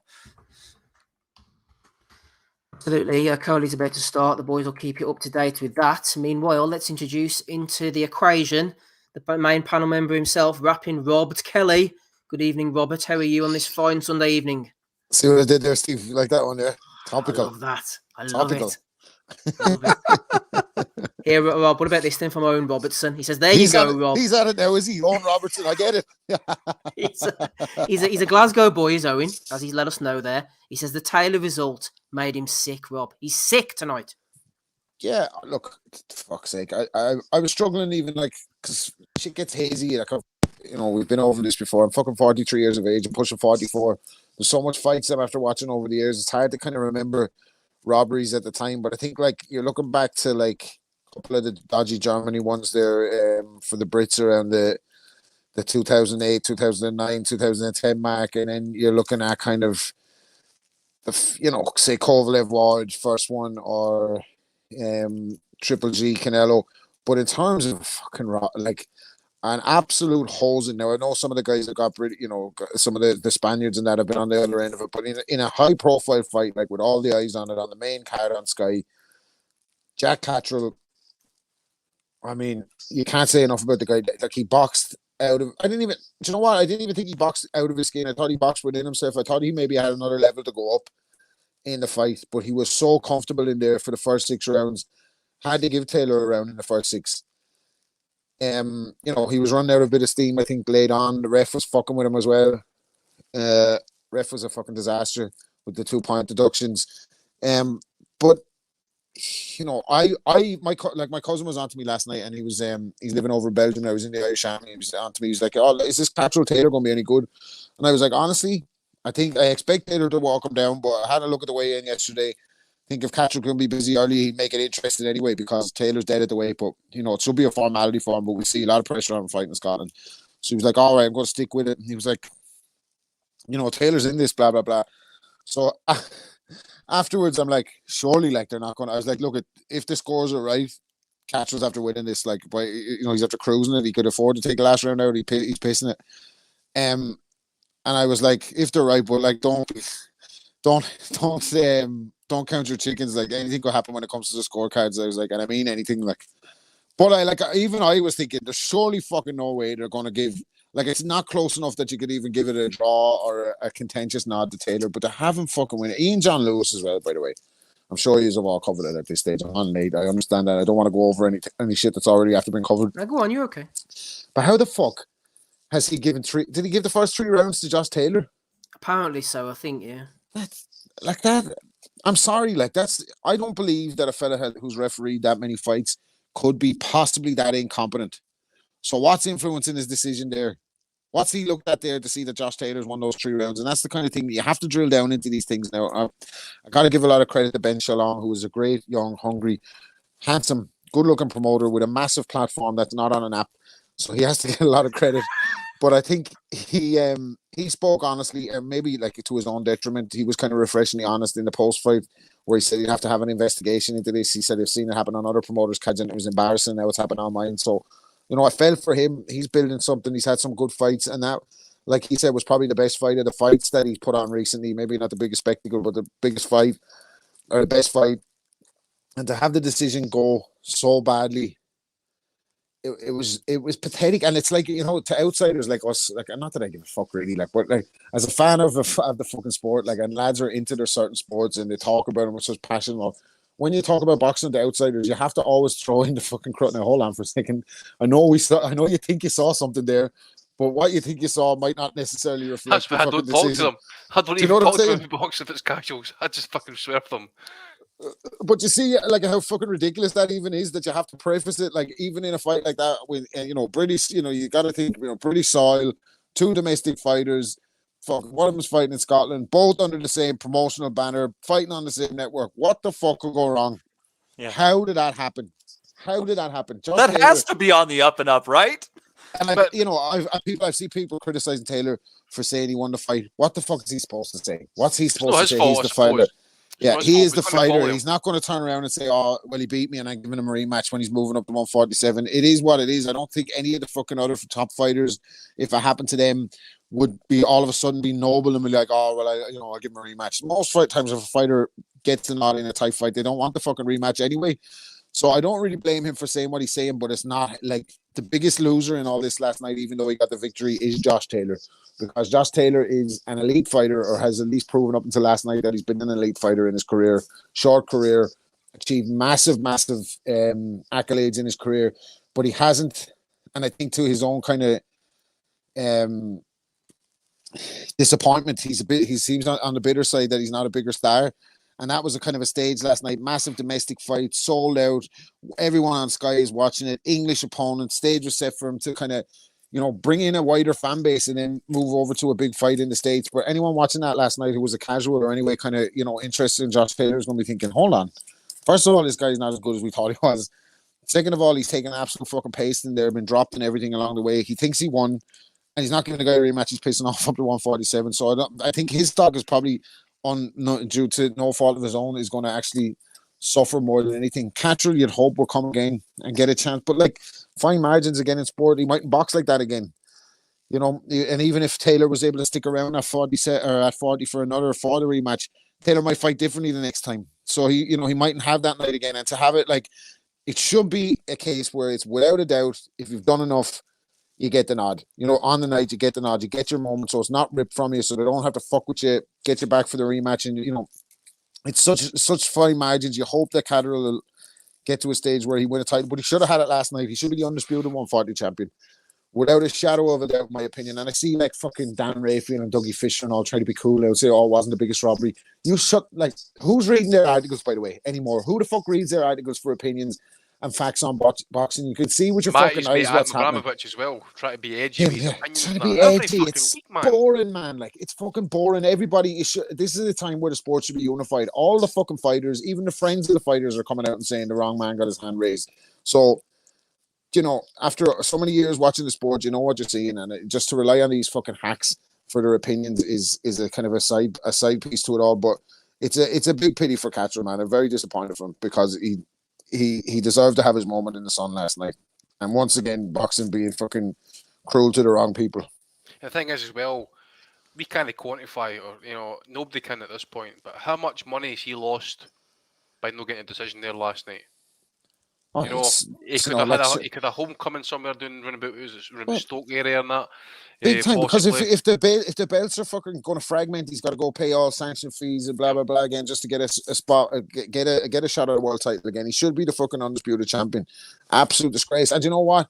In cases like this, I wouldn't be against the decisions being reversed. I know it never happens and there's no precedent for it, but I wouldn't be against that. No, like a VAR thing. Oscar tried to get his rematch with Mosley reversed. Do you remember? Oscar was reversing a lot of things.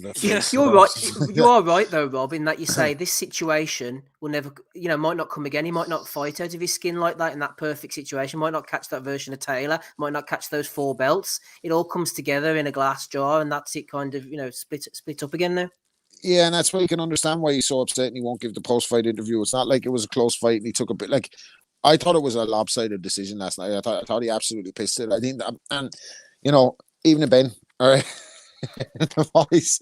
But like sometimes the 4-4-2 formation doesn't work against somebody who's doing the shoulder roll. You got to change it up a little bit. Maybe go to 4-3-3. I don't know. Like, what are you going to do? Play a triangle? Play a diamond? But, Christmas tree.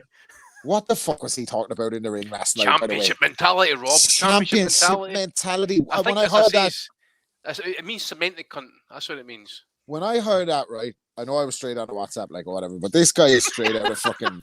You could have. I wonder, does fucking Ricky Gervais write the fucking the game plans for Ben Davison? He carries him out.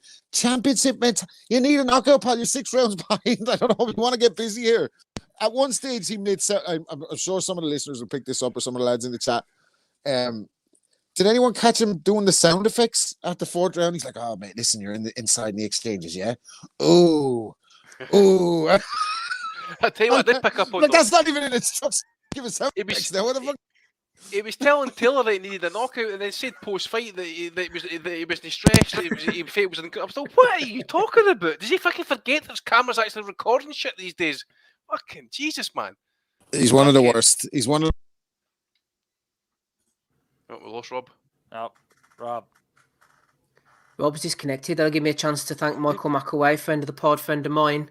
Good lad is Michael. Dropped in $8.99. Thank you very much. We'll try and get Rob back as soon as we can. Good lad. Steve, I'll tell you where I feel bad for Catterall on this one specifically. Is I think the fact that I think he will get another chance, but he is clearly gutted, and that's gonna take a toll on him. And also, when you throw onto it, the fact that he's going to feel like, oh, I have to go and get a knockout because I can't get a decision, means he's going to fight in a way that it's not comfortable for him. So he could come away from this, and no matter what opportunity comes to him, it could still work out negative in the future. I was just going to add that it was just something that Rob said, Steve, was, he's absolutely right, and I actually forgot about it. It's no Josh Taylor's fault that he won the fight there last night, Christ's sake. We need to remember that. He's taking a lot of flack. He'll take a lot of flack if he doesn't rematch him as well. This is going to follow him about for a long time. Long time. Unless he doesn't right the wrong, basically. But it's no Jack Catterall faults either. It's the judges, pure and simple. They got it wrong. They fucked up. And I agree with what Tony said. Anthony Bellew come out and says these judges need to be held accountable. We've been saying it for long enough. Why are they not answering questions at ringside? How did you see that? But see, this is the problem, and I've told you guys before about this. And I've chinned Victor Loughlin, and who was the other guy? Marcus McDonald it wasn't Marcus McDonald. Who did the Froch Groves first fight? Howard Foster. I've had goes at the guys and I says, how did you see that? Right, especially Victor Loughlin. He's went like that. He says, well, that's how I saw it. That is the get out. That's how I saw it. Well, fucking show me again then. Show me what you saw. Sit me down and show me what you actually saw. And then explain it to me. Because nobody won out of that last night. It says Taylor got a decision that he didn't deserve, but it's not his fault. Catterall got an L that he didn't deserve, and it's not his fault. The judges are solely responsible. And we hear about every week in that they're probably doing the train back down to England again together the day. Having a wee laugh, a cup of coffee and that. Not a fucking issue for them. They've got their paydays sorted out and that whilst fucking everybody else is picking up the pieces. Fucking joke. Okoli's back to the hugging and grappling from what I've seen there. He looks like he's fighting Ricky Gravel. I haven't seen Ricky in the chat tonight, so he's obviously busy on this Sunday evening. Go on, Rob. You there, Rob? If you're talking, I can't hear you. No. Just turn up, Rob. Just make sure you turn up. Oh, dear. Looks I'll like remove him. He's dropped off. Oh, he's gone. Right. Let's move on. Let's quick fire before we go on to the Belly of the Weeks. 463. We've had all the questions. Yes. Done everything from the weekend. Anything else from the weekend, Andy, that I might have missed? Any obscure German cards going on? I had a European title fight on Friday night, mate, for Italy. But no. Hear me now or no? There he is. There you go. I was saying loads of funny shit, lads. You want to hear it? It was fucking unreal. Go on then. No, I'm not forgetting it now. Remember, the moment is gone. The moment is gone. Tell us after. Right, yeah. So next week, Andy has alerted me to the action going on next week in the Pachanga Arena in San Diego, California. This is Eddie Hearn for Matchroom Boxing on DAZN. Roman Chocolatito Gonzalez going in against Julio Cesar Martinez. Angel Fierro against Juan Carlos Burgos. Tough fight to Burgos. Won't be easy to get rid of him. Mark Castro is on as well. Mauricio Lara, who I believe was the man who fought Josh Warrington. Suleiman Sissoko's there. Diego Pacheco. And a number of other fighters I'm not aware of. Main event, Andy. Chocolatito against Martinez. Refresh my memory. Who was Chocolatito going to fight originally? I've kind of lost track of this whole thread. Estrada. Right, Third fight with Estrada. The trilogy. The trilogy, aye. So I was just kind of watching the Coley fight here into the third round. So I... Jesus. I know, mate. Fucking hell. So Gonzalez, I think we've kind of covered this fight a couple of times over the last few weeks, and that obviously Martinez coming in and that. It'll be interesting to see how Martinez actually approaches it, which will probably be like full frontal. He just want to kind of go to war, and that seems to be how he fights at least. And I said before that I still think Gonzalez will have enough at this point in his career and that to possibly pick him off. But considering how Martinez fights, I think he'll make it a rough night for Chocolatito. So I'll probably say that Roman wins on points. Because I want to see that third fight with Estrada at some point. Who else is in the card, mate?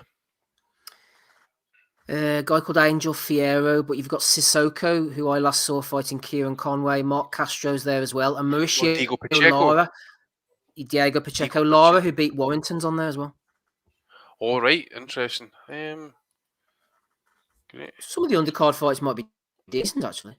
I've seen Sissoko there as well. He's the French boy, yeah. Yeah, that's right. So, trains with Virgil Hunter. Aye. But, Scott, excuse me. I didn't know much about that Ferrero against the Burgos fight. Or I can't remember Burgos, obviously, but I didn't know Ferrero. But obviously, it's all about the main event. But yeah, look, Gonzalez, I think he's still got, as I say, he's still got enough about him, I think, at this point. It was easy peasy between the Estrada and that second fight and that. So if you take it off, based it off that rematch, I think he's got the experience and the know-how to deal with. I think he's quite a limited fighter, Martinez, even though he's like come forward and balls to wall, quite aggressive, quite powerful anyway for a flyweight. But he's been tainted as well with the PEDs or the Mexican beef, whatever it was at one point as well. So there is a wee question mark over that. But we'll wait and see. But I really, obviously, as a Chocolatito fan, and I expect him to win, and I expect him to win well. To me, at least, even though he's in the back end, I do not believe he's slipped significantly. At least, in that. I mean, he's still hanging with Estrada and guys like that, Quadras. And that. I mean, that's not a guy that's completely washed. That's still a kind of very competent world level fighter for me. So yeah, I'll say Gonzalez on points, 160-112 type thing. Gonzalez and points for Andy. I want to get your opinion, Matty, on Jose Carlos Ramirez's return against Pedraza. But before we do that, any interest in Gonzalez against Martinez? Well, yeah, and I was going to say, Steve, we need to get your pick and Rob's pick because this will be the first week of our panel prediction league I'll be keeping track of, and I need all that info for my handy dandy Excel spreadsheet here. Right, so you've got Andy's then. This is the only. I think this is the only card that kind of any relevance that's on next week. Actually, no. There's also Pedraza against Ramirez is on as well. Yep. So honestly, I like this fight a lot. And I think that Gonzalez is just getting to a certain point of age, and I know we've said that before, and looked half right, and only for him to come back and still kick ass. But I feel like that Martinez is only Martinez is only a slight underdog in the books, and I really feel like I think he's got this for some reason. I think he's just going to be a bit faster. His punches are going to come from a little bit funky angles. He's a bit longer, and I'm taking Martinez by knockout. What round did you have to do rounds? We don't have to pick rounds. Right, okay. So you've gone Martinez knockout. Well, you're the one who's going to be keeping track of it. Andy's gone points. I'm going to go for Gonzalez on points as well. Rob, what about you? Chocolatito against this Juan, whatever he is. Stoppage. Guantanamera. I haven't a clue about the flyweights, but I only really watch the Chocolatito stuff. That's more because of Andy recommending it. Like I'm not. This is Chocolatito. That's what I'm saying. Like that's what I'm saying. He's going to stop him. That's what I'm saying. Stoppage for Chocolatito. Oh, really? You're going stoppage for Chocolatito? Yeah. I'm going for a balls to wall war. The last stand. Custer's last stand. I thought he was joking, but he's going for it. Matty, have you got all the information you need? Yes, sir, I do. Excellent. We'll slide into Friday, the night before. Bob Arum still chipping in at 90 years of age. Jose Carlos Ramirez against Jose Pedraza. Pedraza's tough. Don't see him getting stopped by Ramirez. Think that'll be points for Ramirez. On the undercard as well, Joet Gonzalez going against Gio Santissima. Gonzalez famous for losing to Shakur Stevenson. Santissima, I believe, is famous for losing to Emmanuel Navarrete. Ramirez, Pedraza. Matty, how do you see that one going? I'm going for Ramirez on points myself. You know, Steve, I think that's the direction I'm going to have to go. He's a bigger fighter. He's got a good jab. If he gets you up against the ropes, the guy can really do some damage. And as he showed against Taylor, even if you hurt him, he's going to be hard to take out. But Pedraza is a tough fighter. He's been around the block. He's got some tricks. I think you'll see the final bell. I believe it's a 10-round fight. So I'm going with Ramirez on points somewhere around 97, 93 realm. I think he might drop Pedraza along the way, though. Well, Matty, we're going back into your 10-round, 12-round vortex because it's a 12-rounder according to BoxRec, so I'm not sure. Well, there you go. Well, there you go. Then I think it's going to be 116, 112. Ooh. And still don't know what to make of Ramirez. Obviously an excellent fighter. Got the win over Hooker. Lost to Josh Taylor. He's a good fighter, clearly, but I just don't know about his ceiling. I don't think he's elite, Ramirez, but he'll probably always chug away against the Pedrazas of this world. Yeah, I think so. I don't know, to be honest with you. It's got a distance fight kind of written over, to be honest with you. Considering how we've kind of started off there like this weekend with all the upsets, I wouldn't be surprised if we do get one and Pedraza maybe kind of springs something on us here. What weight's this at, actually, just out of interest? 140, is it? Lightweight. Is it lightweight? No, it's a junior welterweight. Yeah. Right, okay. Knowing how some of these top rank cards to be, it is top rank, I think. So if some of these cards are kind of going that, I'd imagine Ramirez will probably get the nod if it's a close fight. More kind of marketable for top rank, and that he has got this kind of backstory by helping the local population or the local farmers where he stays and that. So, but Pedraza's a solid fighter. Like, I mean, he's been with some good fighters. Well, obviously Lomachenko, Beltran kind of comes to mind. That he even fought Gervonta Davis actually. So, this isn't a cakewalk as such, unless he's actually been right over the hill and he's just completely washed by this point. I wouldn't be writing them off, to be honest with you. You just don't know what we're going to be getting off Ramirez coming off that Taylor fight as well. He's not a champion anymore. Has that affected him a wee bit? Not, who knows. But is this on your prediction league for next week, Matty, this fight? So you need a prediction off me? I do. They're rambling, Andy. Oh, I'm going to go with Pedraza then. Ooh. Points or knockout? Points. I'll go points. He's going to be running now, actually, as well. I think he's like 3 straight, I think. He is, yes, right, 3 straight since losing to Zepeda. So yeah, interesting. Draws on points, Andy, huh? Yeah, I'll go Sniper the boss on points. All right. Right, Pedraza points. Pedraza's tough enough, Rob. Gervonta Davis stopped him, but obviously he's got next level power. Lomachenko, from what I remember, had him in trouble but didn't get rid of him. Zepeda's a puncher. He didn't get rid of him. It's hard to see Ramirez, who doesn't punch as hard as any of those three, getting rid of him. What do you think? Yeah, I'm with you on Ramirez. I'm not sure if he's an elite fighter. Well, I know he's not an elite fighter. I think he's probably a couple of levels below that. And I don't think there's much between him and Pedraza. And I think Pedraza could actually mess him about a bit. And I have a feeling I'm kind of siding with Andy on Pedraza doing something, but I don't think there's any chance of getting it on the cards. So I think he's going to mess Ramirez around a little bit. Ugly fight. Ramirez might land some cleaner shots down the straight and get a narrow decision. So I'm going to go with Ramirez on points, but I think Pedraza will do something in the fight. There we go then. Is that all the ones for the prediction league, Matty? Yep, 2 fights a week. There's fuck all on next week, to be honest with you, as I says. Apart from that one on Friday and that one on Saturday. Lomachenko fight Pedraza, I remember. He don't well against Lomachenko. Right, hold on, Rob. I was on the Excel. What'd you say you're taking there?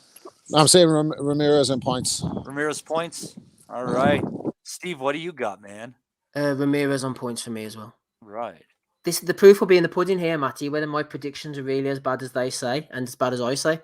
We are going to have actual proof of how much any of us are exceptional or how much any of us suck at this. We will be keeping track. Well, it's not fucking prediction asylum. We never said we were going to be right all the time. You know what I mean? Fuck's sake. I'm not going to be right any of the time. Rob's worried. Can you smell his fear, Andy? Can you smell it? No, that's just the weed, mate. I smell that all the time. I wouldn't be able to get it one way or the other. I'll be in the Champions League spots in the reckoning. I'll be in the Champions League top 4. Shooting for top 4. I'm usually good for 50% for these things, actually. So I'm usually kind of finishing the top 3 myself, actually. If I win this, the super chats better come raining in as apologies. Matty, do you remember we had the prediction league back in the forum days, and that when Tommy ran the forum? I think Stevie Z-Mac was running the prediction league over there. I think the final was between me and somebody. I forget who it was. Might have been one of you guys, and it was for the Froch against Ward fight, right? Oh, and you actually had to get as close to the scorecards as you could get. Well, I just went 180, 110 times 2, 120, 108. And fucking sure enough up the game. And I used to be able to predict cards. Somewhere around here I got a signed picture from Edwin Rodriguez because I correctly predicted the scorecards for Bradley against Juan Manuel Marquez. You know, it was Juan Manuel Marquez. You knew he was going to get at least one of the cards. So I think 116, 112, 115, 113 Bradley, 115, 113 Marquez. Coley just dropped Sislak there. I think it was in the 6th round. I think I just caught it on the replay. Into the 6th round. Yeah, the chat haven't been too complimentary about it, but I've got it paused, so I'll watch it whenever we get off here. But it sounds like it's been a bit of a hug fest. Right, before we get on to Bellew of the Weeks, we will have one final talking point. We'll start off with you, Andy. Canelo's fighting Dimitri Bivol in Las Vegas on the 7th of May. He's split with DAZN to sign a 2-fight deal with DAZN. It's we again, Eddie and Canelo. We, Andy. Oh, nice, man. Eddie can start pulling out that picture for his fucking bedside cabinet again. Eh? Good to see the marriage is back on track again. So what's the 2 fights again? Bivol and who else? Golovkin. Oh, I suppose Golovkin. I'm assuming Golovkin's on board with that deal, and I take it. I'm not too sure what I think about this fight just now, but to be honest with you, mate, I think it's a wee bit more difficult maybe some of us think. I just think possibly Bivol definitely will keep it on the jab. He'll definitely try and keep it long. Try and move, utilize all his skills. But I just wonder what it's going to be like for him if he starts, taking some heavy body shots. Because we've never really seen him tested as such or checked. We just don't know what he's got in his guts basically. And once we get that gut check, we'll then find out that. But I think it will be difficult early doors. He might have problems trying to get his timing down a little bit, Canelo, and that could be kind of shorter range possibly. But yeah, I think he's going to have to target the body in that as well. Right hands down the middle. Difficult fight, I think. Difficult fight. There's no one I'm too confident in kind of predicting like knockout for Canelo or if it's a distance type thing in that, to be honest with you. But is it a light heavyweight or super middleweight or a catch? Be light heavy, surely, if Bivol's title's on the line, I'd imagine. I would think so, light heavy, aye. Unless it's going to be done, as you say, maybe a light heavy catch weight possibly. Because we all kind of think that Bivol could make 168, couldn't they? He said himself. I think you're saying 75. Yeah. So early suggestion, I would probably say I'll go Canelo on points. I don't think he'll have it all his own way. I'll be interested to see what the side difference is as well. I want to see like the height and reach of them, just kind of like standing face to face, see what it will look like. But early indication, I'll say Canelo points, but definitely no easy. Just before we get the rest of the predictions, I just noticed on Twitter there, Fred Garvin, formerly of Sunday Puncher, I don't know where he is these days, made a funny comment about Coley. He said, a fighter is going to be a great by the way they take examples from prior legends and refine them, such as a Coley taking Vlad's 1-2 clinch style and dumping the 1-2. It's much more John Ruiz. He's fighting. He's having a good fight at the moment against Mo Sislak in the metaverse. I hear it's a big deal. Big deal. That's over Ricky there. Gravel. He's fighting Ricky Gravel. Drinking some flaming homers. Rob, what's your opinion on the Bivol Triple G? I'm a PBC shill, as everybody knows, but I'd have preferred Charlo Benavidez and him to go to Showtime. 100% would have liked the Charlo Benavidez fight. I don't think we need to see the Triple G version. What age is Triple G by the time this fight gets made? And how's he going to look? And that's depending on whether he comes through the Murata fight, isn't it? So, I don't know. I think there's still question marks. If that's going to be 60, it has to be 68 pounds. It's not going to be at middleweight. Golovkin had always said previously he was too small for that. Could have made 54 when he was at 60. Could comfortably make 60 any day. He's up at 68 now anyway, isn't he, operating? I don't know. Bivol, there's Caleb Plant and Billy Joe Saunders. I thought I'd give the Canelo problems, and they did. I think Bivol is a little bit tighter than the two of them in terms of defense. He doesn't give as many opportunities for countering. So I don't know if Canelo's going to have that kind of sharp counter in the exchanges on display in the first half of the fight. I think Andy's right. We have to see what he's like when he takes body shots, but he doesn't really give you the body, Bivol. He's pretty good. He's probably I think out of the fighters that could beat Canelo, you say Benavidez, Bivol, Beterbiev, and depending on who, do you think Charlo at 168 is genuine threat to him or not? I don't know, but I would have liked to see it in terms of exciting fights. I think we've probably got the two dullest. Bivol, which is probably going to be a nip and tuck affair. Can Bivol do a Lara on him?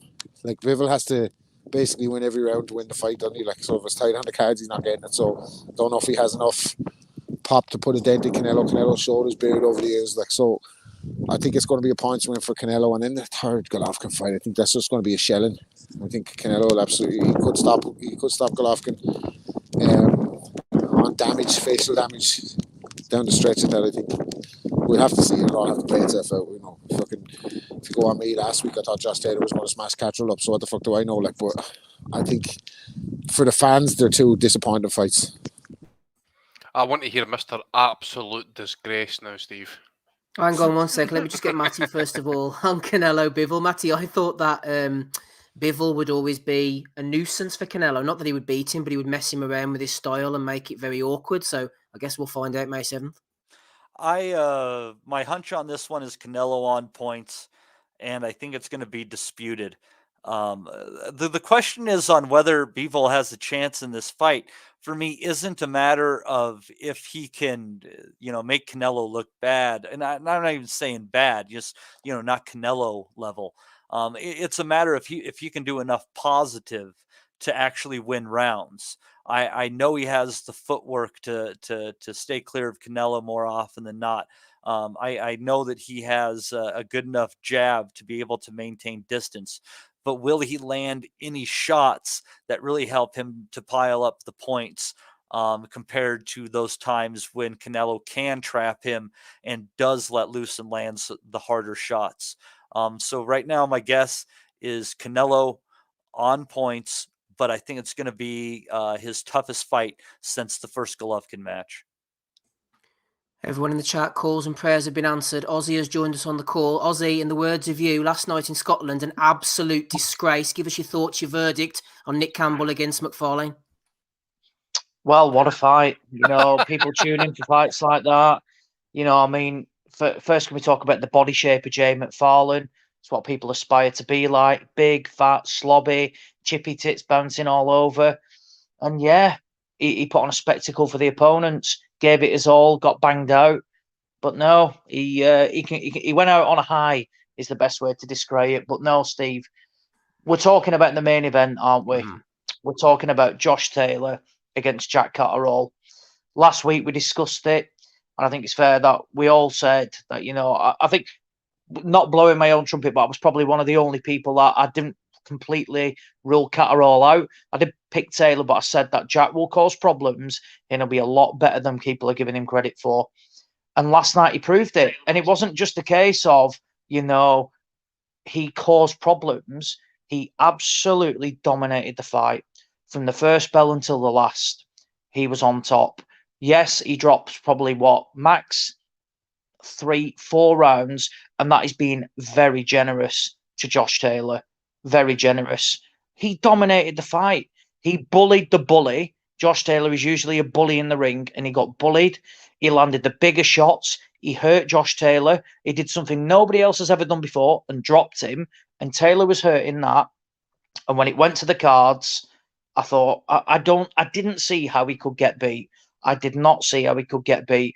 I was in the boozers in Chorley. It was absolutely packed. What an atmosphere it was.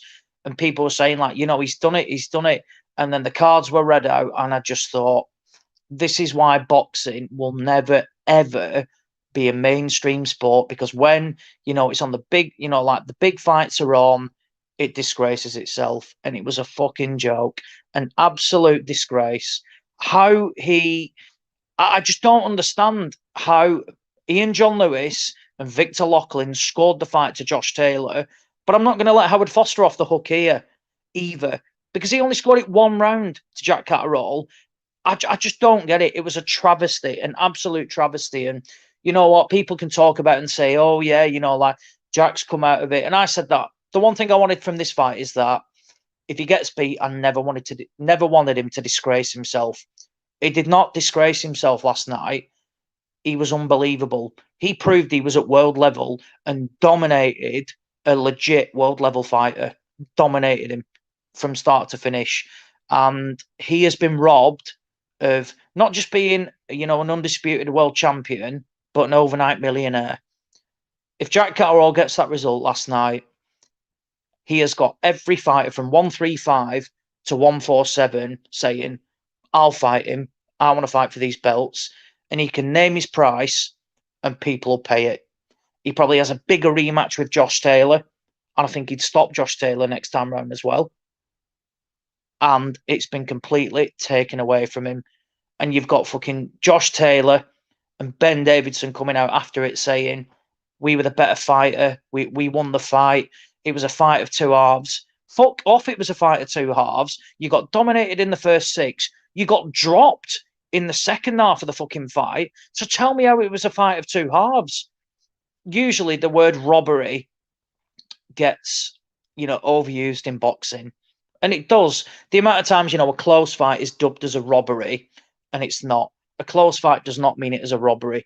But rarely will you ever see, I'd say probably 99% of people who watch that fight say it was a robbery. You know something's wrong. Johnny Nelson, Adam Smith, Ben Shalom, Carl Frampton, Barry Jones, all ringside. Michael Owen, for fuck's sake. My dad. Michael, Peter Crouch. Look, you had Premier League footballers watching that fight, talking about it. It just shows how big it, you know, like, people who watched that fight last night, who were like literally casual fans tuning in and were saying, why hasn't Jack won? Well, what did he do wrong? What did he do? Like, why is he not won? I don't understand it. Good fucking question. Because what did he do wrong? He did nothing. This bullshit Carl Froch came out with, negative tactics towards the end. Josh Taylor in the last 2 rounds threw 6 punches. 6.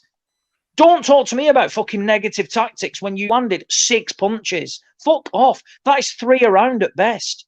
Or 4 and 2, 5 and 1, whatever. You cannot say that.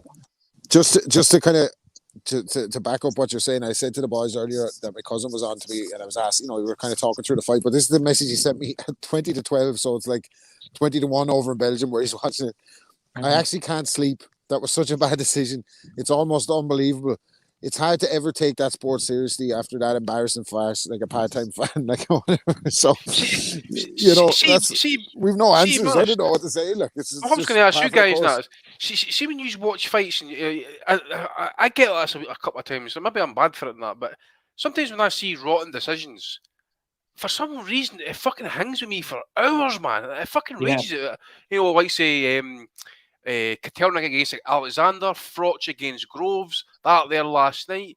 I'm trying to think of a couple of other things that can maybe come off the top of my head just now, but it's not coming to me. But such I don't know why it fucking bothers me or affects it. I'm not the one that's fighting. I'm not the one that's losing a payday or a world title fight. But why the fuck does it bother us so much that we're watching these robberies? We're fucking raging about it.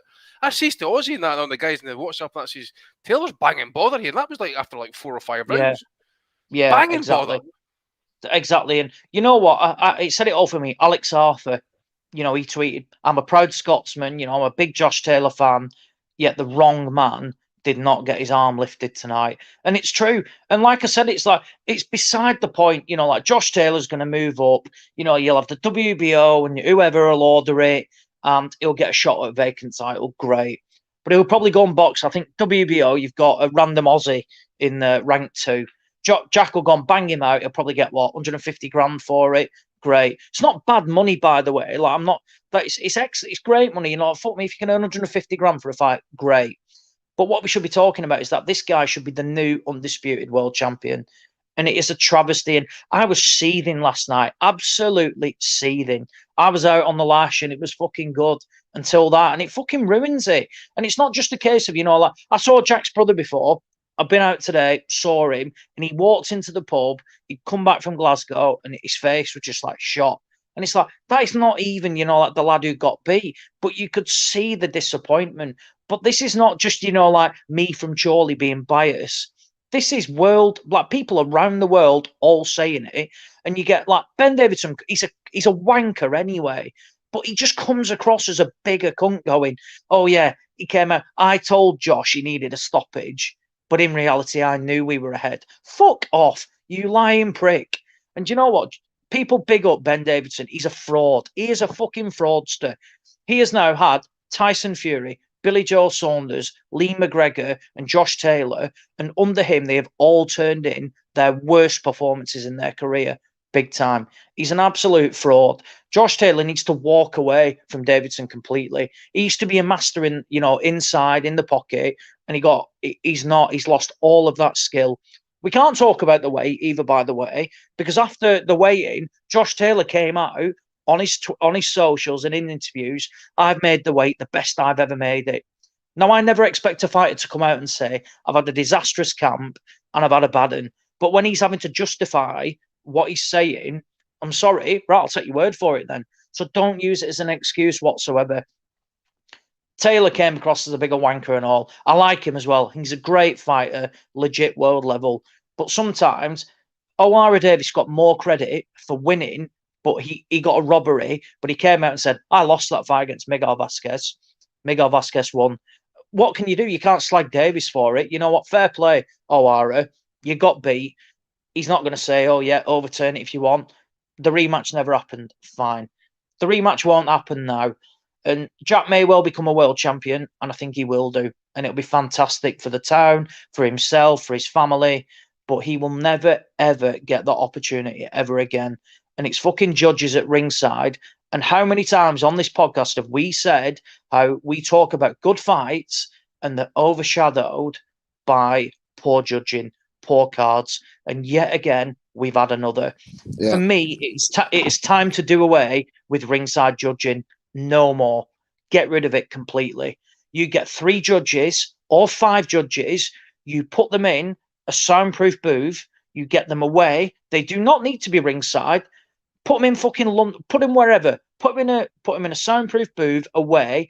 They all watch the same footage. They watch it completely. They're in separate rooms, so they can't talk. They can't do anything. They see the same replays. They see the same footage. They score the fights off that. Because I'm sorry, I just don't get it. And like you got people like Carl Frampton, and he's right. Carl Frampton was commentating for 5 Live. He was 10 yards behind one of the judges, and I think it was Ian John Lewis, and he has it 114, 111 to Josh Taylor. How? Absolutely how?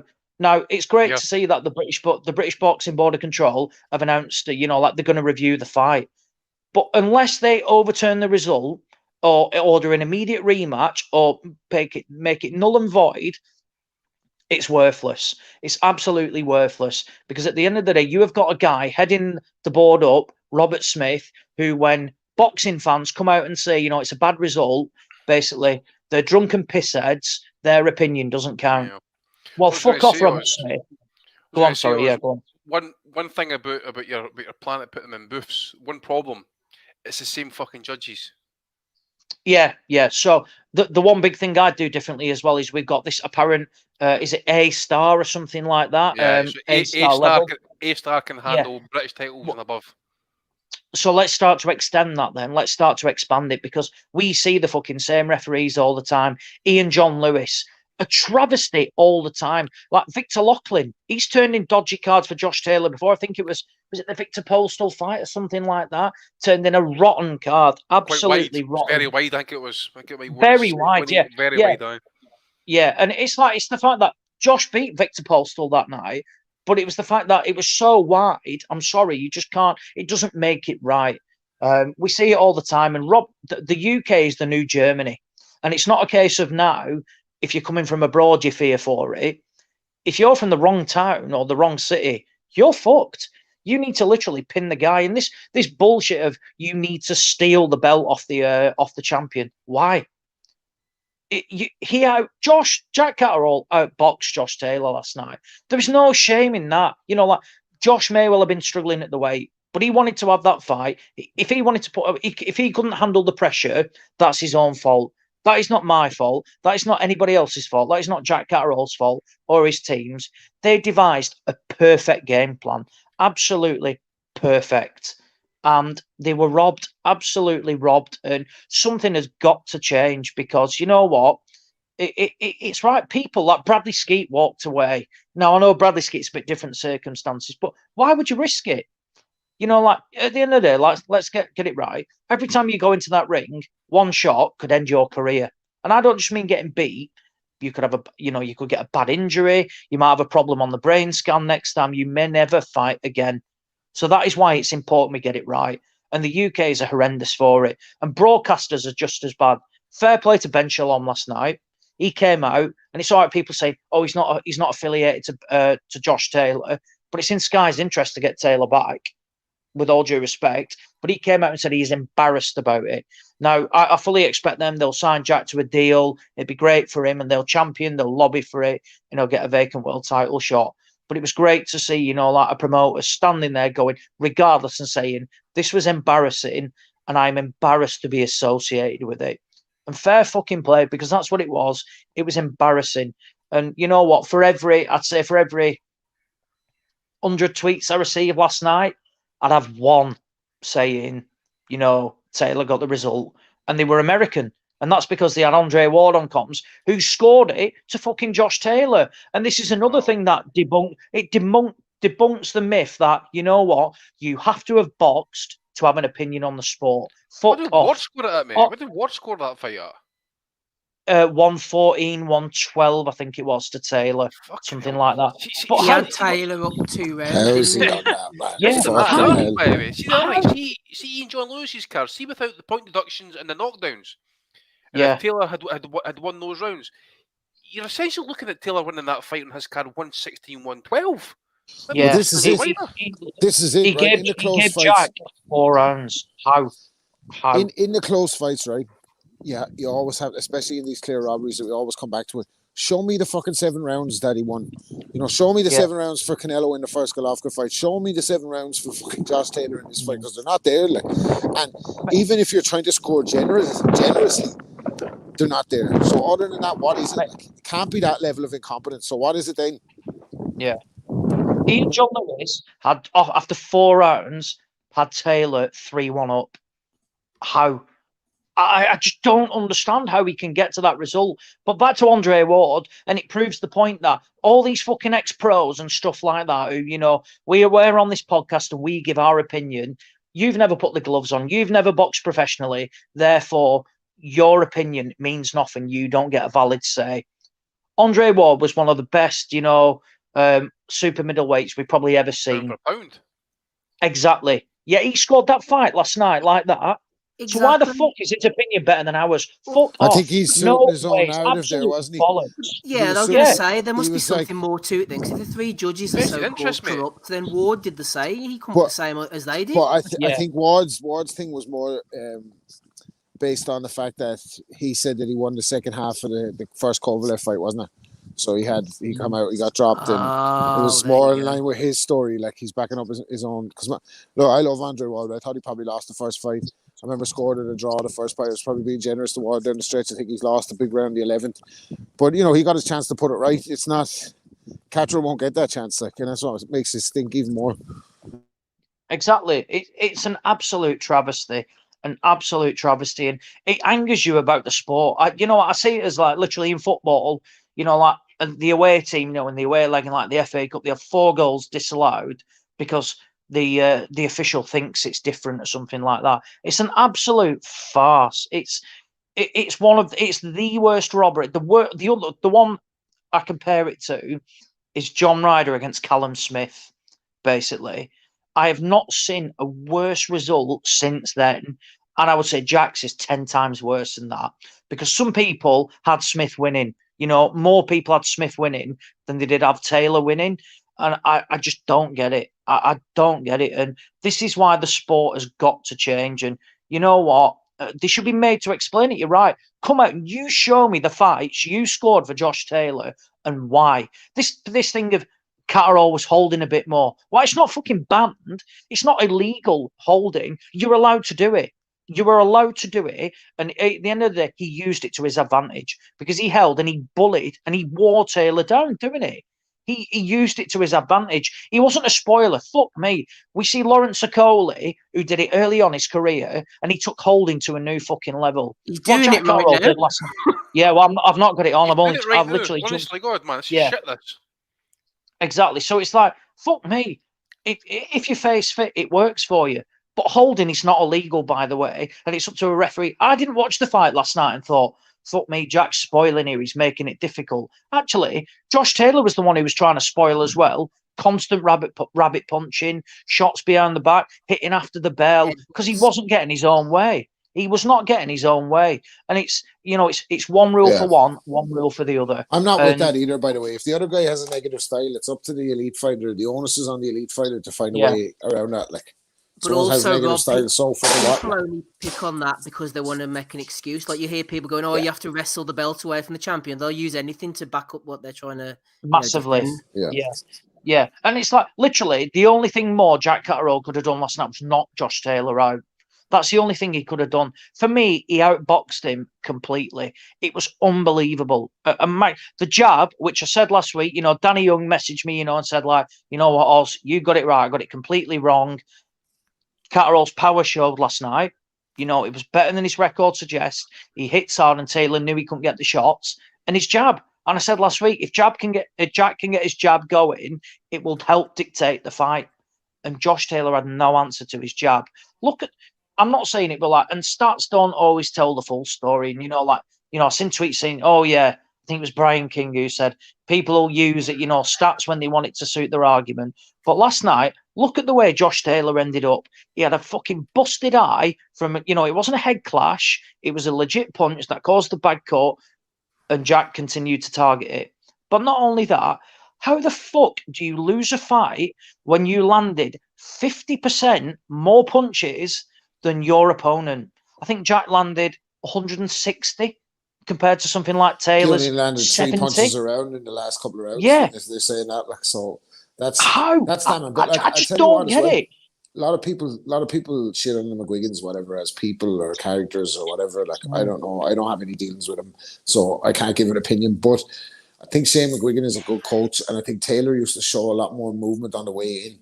On the Massively, McGuigan. yeah. He's getting around the sides. Last night, he's plodding forward. He was like he was falling over himself, reaching for Dipping Catterall in, when he Rob, wasn't to the there. shots. Yeah, leaning in and falling over his feet. Like, I don't know. I know His other jab trainers. was shocking last night. His jab was terrible last night, man.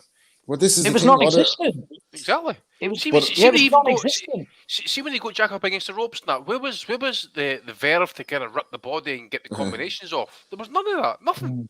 Well, look, I think it comes down to trainers, and I know other trainers are lazy and they don't watch a lot of tape. But watching back that tape is not going to be like a horror show. That one, isn't it? Like, well, but come a on, lot of stuff to work on there. Big like. Guardiola works harder than anybody in the sport just now, mate. He I know, watches or loads they're of fucking just- tape. He watches more tape than you and I do. Who fights each week, mate. Yeah. It's levels to watching tape. Exactly. And obviously the fucking, I don't know, there's going to, like I said, that's an interesting rewatch. I thought Taylor, like Aussie said. Bill's tweet, by the way. Yeah, it's not that was priceless. Great lad as well, him. What you call it? I thought Taylor, like the falling over his feet for me was alarming. I thought like because I was calling him elite beforehand, and he'd shown, you know, elite. Like some of the setup to his shots was extremely poor last night. Not taking anything away from Catterall. I think Catterall was making him. He was playing into Catterall's hands in a lot of ways, but. Was anybody else surprised, like, to see him reaching so much for Catterall? Like, I thought, like, there's no setup here. What's Davison telling him? Like, what actually, and that's why I'm not even trying to be funny. Like, I was actually trying to listen to hear what wisdom Ben was imparting in the corner, and it seemed to be a load of motivational shite. I'm just going to be honest. Like, I think the guy's a total bluff. I think when he came on the scene, people had time for him. He seemed like quite a nice guy, but he seems to be one of these guys, like this kind of Kanye-esque ego. And talks about himself in this kind of high regard, and nobody else is doing it. Like, it's just him. So I don't know. Like I think Aussie's right. I think Taylor needs away from Davison and quick. If he's going up to 40, imagine what's he going to tell him if Terence Crawford is ragdolling him, right? And he's lost his speed and he's fallen over his feet, and Crawford is countering him with fucking corkscrew right and left, fucking. And the jab, Crawford's jab. If you can't handle Jack Catterall's jab, what's he going to do with Terence Crawford? Like. I don't know. I think he needs a way. Like. You've given him quotes and stuff here. Just before you come back in, Aussie, the Dr. FMG's thrown in $14.99 Australian dollars. He says, a result so disgraceful, even Fat Dan now.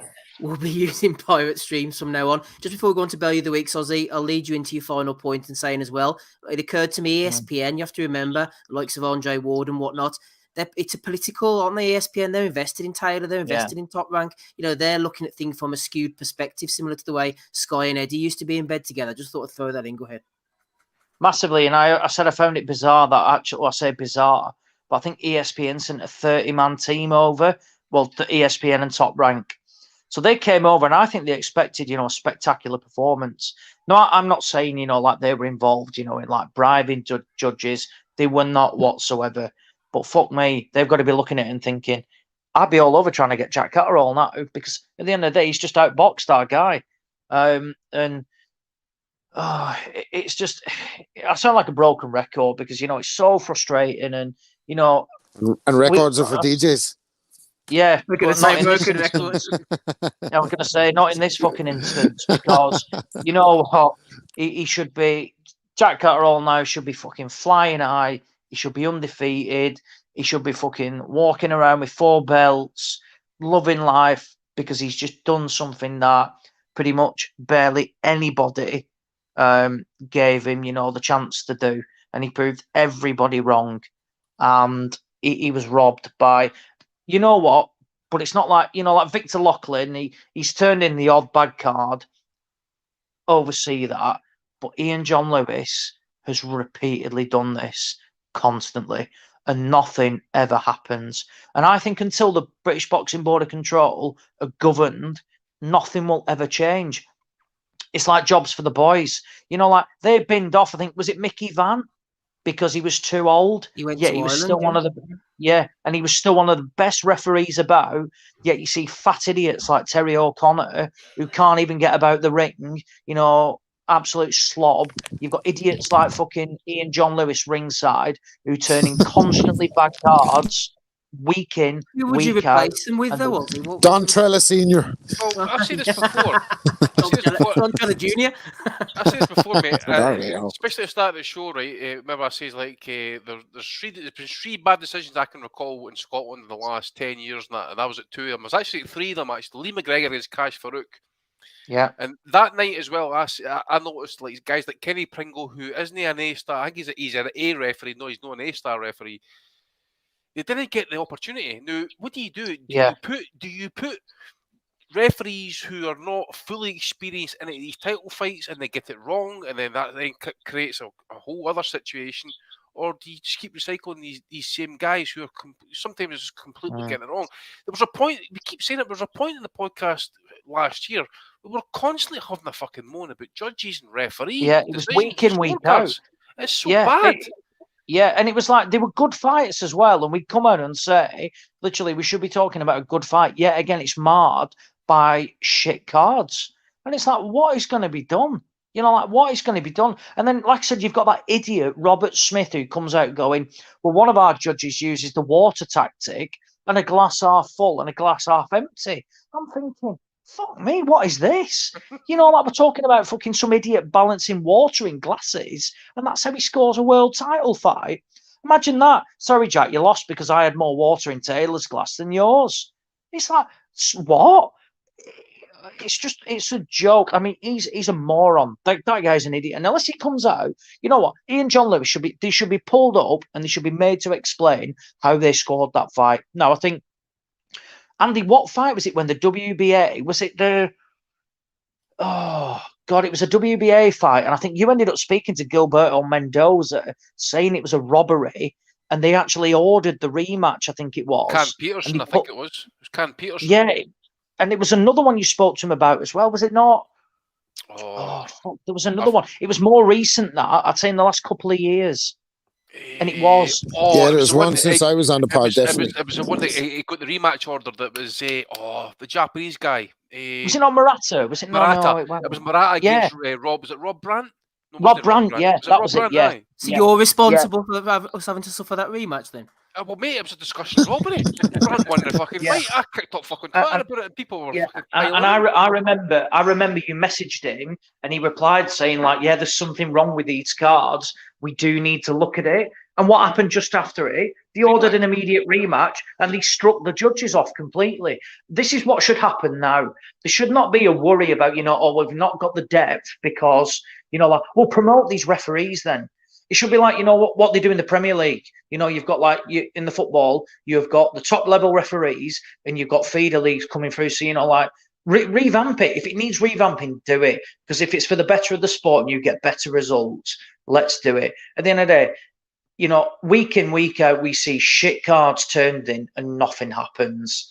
And Ian John Lewis will be on, ruining somebody else's life in 3 or 4 weeks' time and nothing will happen at all. And they should be made to explain it. And it's all right saying, I can investigate fucking anything. But unless something seriously happens, if they don't come out and order an immediate rematch, strike off these judges, what is the British Boxing Board of Control worth? It's not worth a carrot. And that is as good a place as any to move on to Value of the Weeks because nothing is worth the carrot in this boxing world. Good to have Aussie on with us. Matty Di Giolonardo has disappeared off to the casino to throw his money down the toilet. Rob's still here. Have a little parlay in the casino. Little parlay for Matty. Have you done it in the toilets possibly as well? Matty on the blackjack tables. Yes, Value of the Week 463. Quite a few thrown in, couple of videos as well. Let's start off with Eddie celebrating the fact that Canelo's back in the stable fighting against Bivol. Here's some fine Eddie moments. These other networks and platforms are going to be looking at boxing like HBO did. I expect Showtime to leave the sport in 12 months because it's too ferocious, it's too competitive that people like, not Stephen Espinosa, but the people above him will look at boxing and go, this is expensive. And I'm not sure it's generating the business that we need it to. Just like HBO did. It wasn't a decision of Peter Nelson, it was just the bosses looked at it and said, this market's gone crazy, everything's too expensive, and we're not delivering the numbers. So goodbye. Bob Arum, he said the same thing. Yeah, but Showtime might be. I think Bob Arum's right. I think Showtime. I think Showtime have a very limited future in boxing. Limited future in boxing, Under. Some man, the Edward, who I'd imagine is going to make a wee appearance in this episode. He might do. You never know. Tell you who is making an appearance. Archie Sharp, nominated by Dominic Henry. Archie Sharp says, Shakur Stevenson knows he can't avoid me for much longer. I'd say he's doing his best to stay out of the way. Archie Sharp dressing up like fucking Dustin Hoffman and Tootsie just turning up at every gas station in America trying to rally for the fight.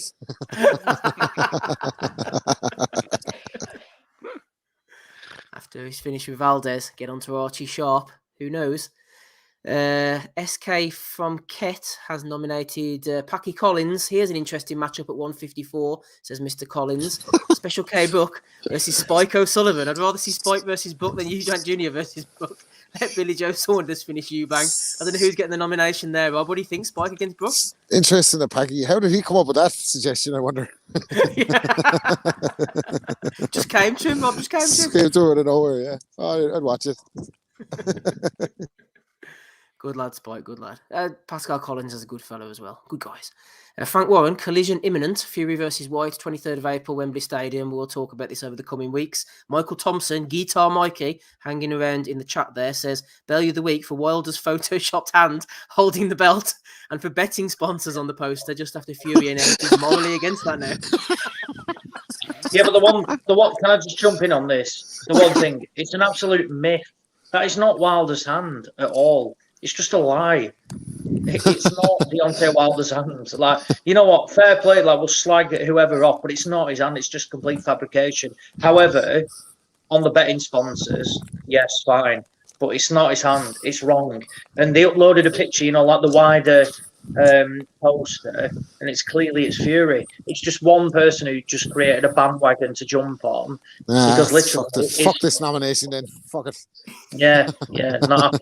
It's not true. It's literally not true. So, should we ban Michael Thompson from the chat? No, we don't. We don't need to do that. As well. I'm only joking. Good stuff, Michael. Thanks for that one. Yeah, thanks very much. On to the next one here. Nang2942. Quite a few people have sent this one in. The WBC have released an official poster for Fury versus White. Good to see they're being professional putting their disputes aside. This is what's coming next, Rob. Don't you laugh? I fucking wouldn't rule it out. The trifecta. You gotta get that fucking rubber match going there, baby. He said it, hasn't he? So maybe not. Did maybe they that's actually release draft. that? Did they actually release that? Because I'm sure that I thought that it was guy... a spoof. Simon O'Leary sent it to so me as well, man. Surely not. I'm sure that accounts a bit of a wind-up merchant, to be honest with you. Is that a Rack Noble, or his name is? Oh, Rack Noble. Isn't he a pro, an aspiring pro boxer? I think Terry mentioned him on his podcast before. I think he's English or somewhere in London way, at least. Right. Nomination for him then, maybe. Oh, look who's coming. Here we go. Billy Boxing 2.0 has nominated Eduardo. Yesterday I was lying. Today I'm telling the truth. You know what I like, Andy? Where's he heard that one? Where's he heard that, Espinoza? Exactly. Of Stephen Espinoza. Espinoza. I had my issues with him in the past, but his relentless trolling of Eddie, the fact that he's the head of Showtime, all this money, he doesn't need to get involved, Andy, but he gets down and dirty and trolls Eddie relentlessly on Twitter. Yeah. That's something I can get behind. I know. I think Conor McGregor needs to walk back the comments by calling him a fucking snake by and actually back him up and saying, like, "You're a good guy after all." Actually, anybody who puts the heat and the pressure on old Eduardo, with his plugs and his Botox and that, then I'm all good for that one. Like, yeah, his own pay-per-view, baby. Ooh, it's not as good coming from us, Andy, but it has a bit more weight when Espinoza comes in. He's not like a Transformer Duvet Virgin like us. He's a bit more gravitas. Yeah, exactly, mate. It's it might be a PG wearing Transformer movie cover guy, but he's some crack in the box and others messenger group. Though, yeah, Stephen Espinoza digging out these clips all week. Get a life, fuck's sake. Christ, get a fucking life, mate. Meanwhile, see the background of that TV, he's actually got Sky Sports News in the fucking background. That's the last time he'll be seeing Sky Sports News for a while. Bean was fucking laying into this because I believe, wasn't he? Beanie's giving it to him. Oh, aye. Well, Bean's wanting to give it to a lot of people, but looks at these days. His face when fucking boxer size Ben was on it yesterday. Oh, brilliant, man. Fucking prices. Oh, fucking brilliant. Fuck's sake, Espinoza, get a life.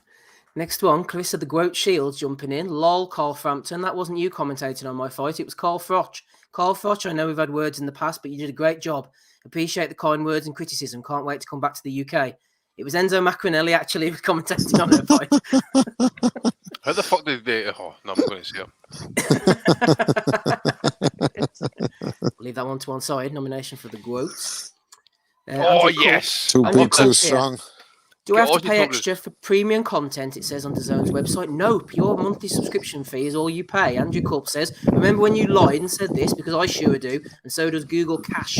even if you conveniently took this down today. And Rob, this is a fair response from DAZN. The original sentiment around pay-per-view as a default being a broken model in boxing is something we stand by. For the very occasional events such as this that necessitate pay-per-view, we now have the flexibility to explore fighters, mega fights, and innovative partnerships previously impossible. There you go, Rob. Oh, fucking In other words, he just said innovative partnerships previously impossible. Well, you still don't make the big fights in with your fancy fucking words, are you? Prick. with the customer care department's just basically saying, we're not fucking made of money. What do you think this is? Exactly. You think we're fucking stupid? You think we're fucking? You think we can't read the fucking thesaurus and see your fucking? Don't believe words everything here? everyone tells you. It's fucking, you know what I mean? It's the real world here, baby. Shit costs money. Just get it told straight. Innovative partnerships previously impossible. Well, you don't make any fights with fucking Big Al Heyman, are you? Or Bob Allen for that matter. So these partnerships fights for are still impossible. No fights Yeah, for they're you. out of boxing. Fights They're out for of those boxing, guys. them, Andy. Oh, fuck aye, man. That's why I can't deal with people who are out of boxing. It's like one of those template tweets, isn't it? You expect them all to tweet out this response, like Conor Ben will be retweeting it out next. Yeah, in my head, there's a real baddie like at behind pulling the strings at the zone, and Eddie's there crying. But mate, he said we had $1 billion budget. Look, I say a lot of shit, man. I don't know. I was high. Forget about it. We're putting on pay-per-view again. Take the fucking flak, you fucking prick. Len Blavatnik on the edibles. Grow up. What's the we're not going to have pay-per-view in boxing, you fucking moron. I think it was Aussie who posted up was it the figures for the price increase? It's not going up. Was it 50% or something? Oh, it is going up. Yeah, Chris Williamson was tweeting out all the numbers. What's annual sub? It was $99, I think it was, wasn't it? Yeah, $100 or $150 if you don't get in quickly. Yeah. Get in quickly. It's a big increase. Very big increase. We're putting the fuck all on. What am I going to pick and be rushing in the pay for that shit for? Lawrence Okoli tonight, Andy. Oh, mate, I just sat and watched it there on my legal stream and it was fucking garbage. I actually felt dirty even fucking putting it on my legal stream. Actually, I'm going to run the fucking C-cleaner now to get rid of it. You're looking at a refund on the stream. Oh, mate, I'm going to run my malware bites and everything just to make sure it's fucking gone. Shambles, man. Next nomination is Sean Sheehan.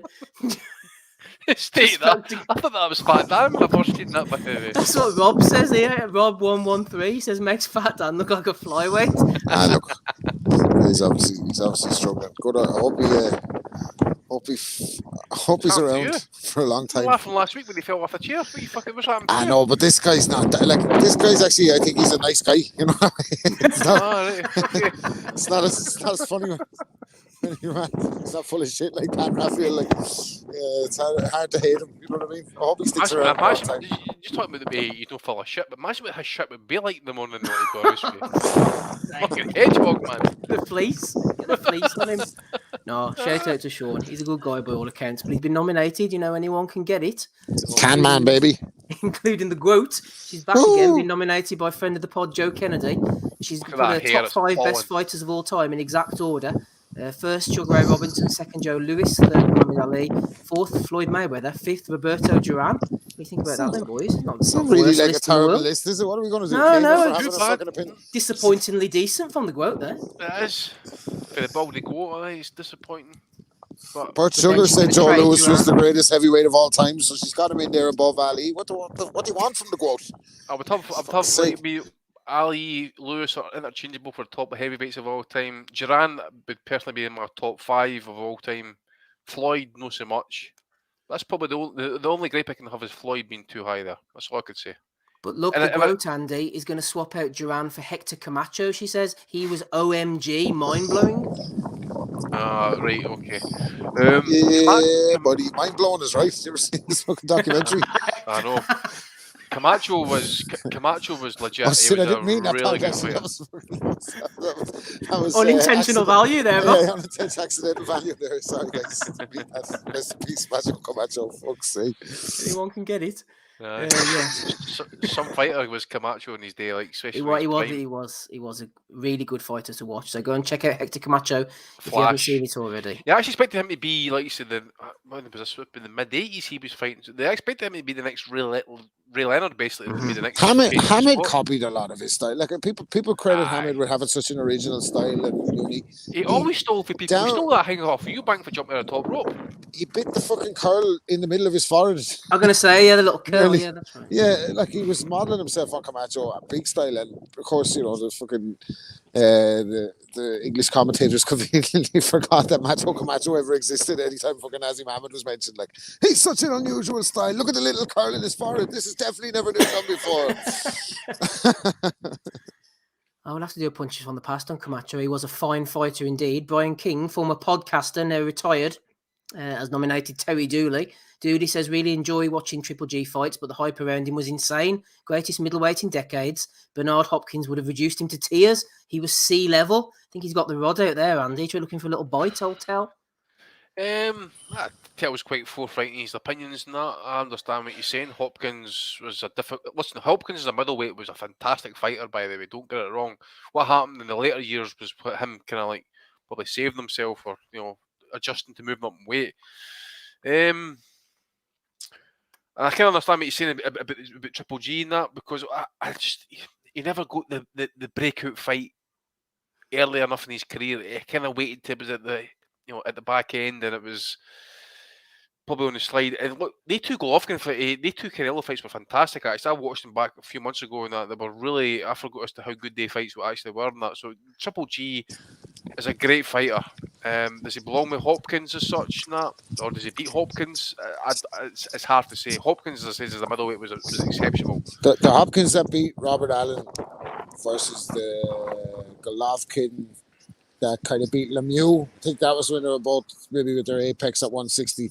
That would have been some fight.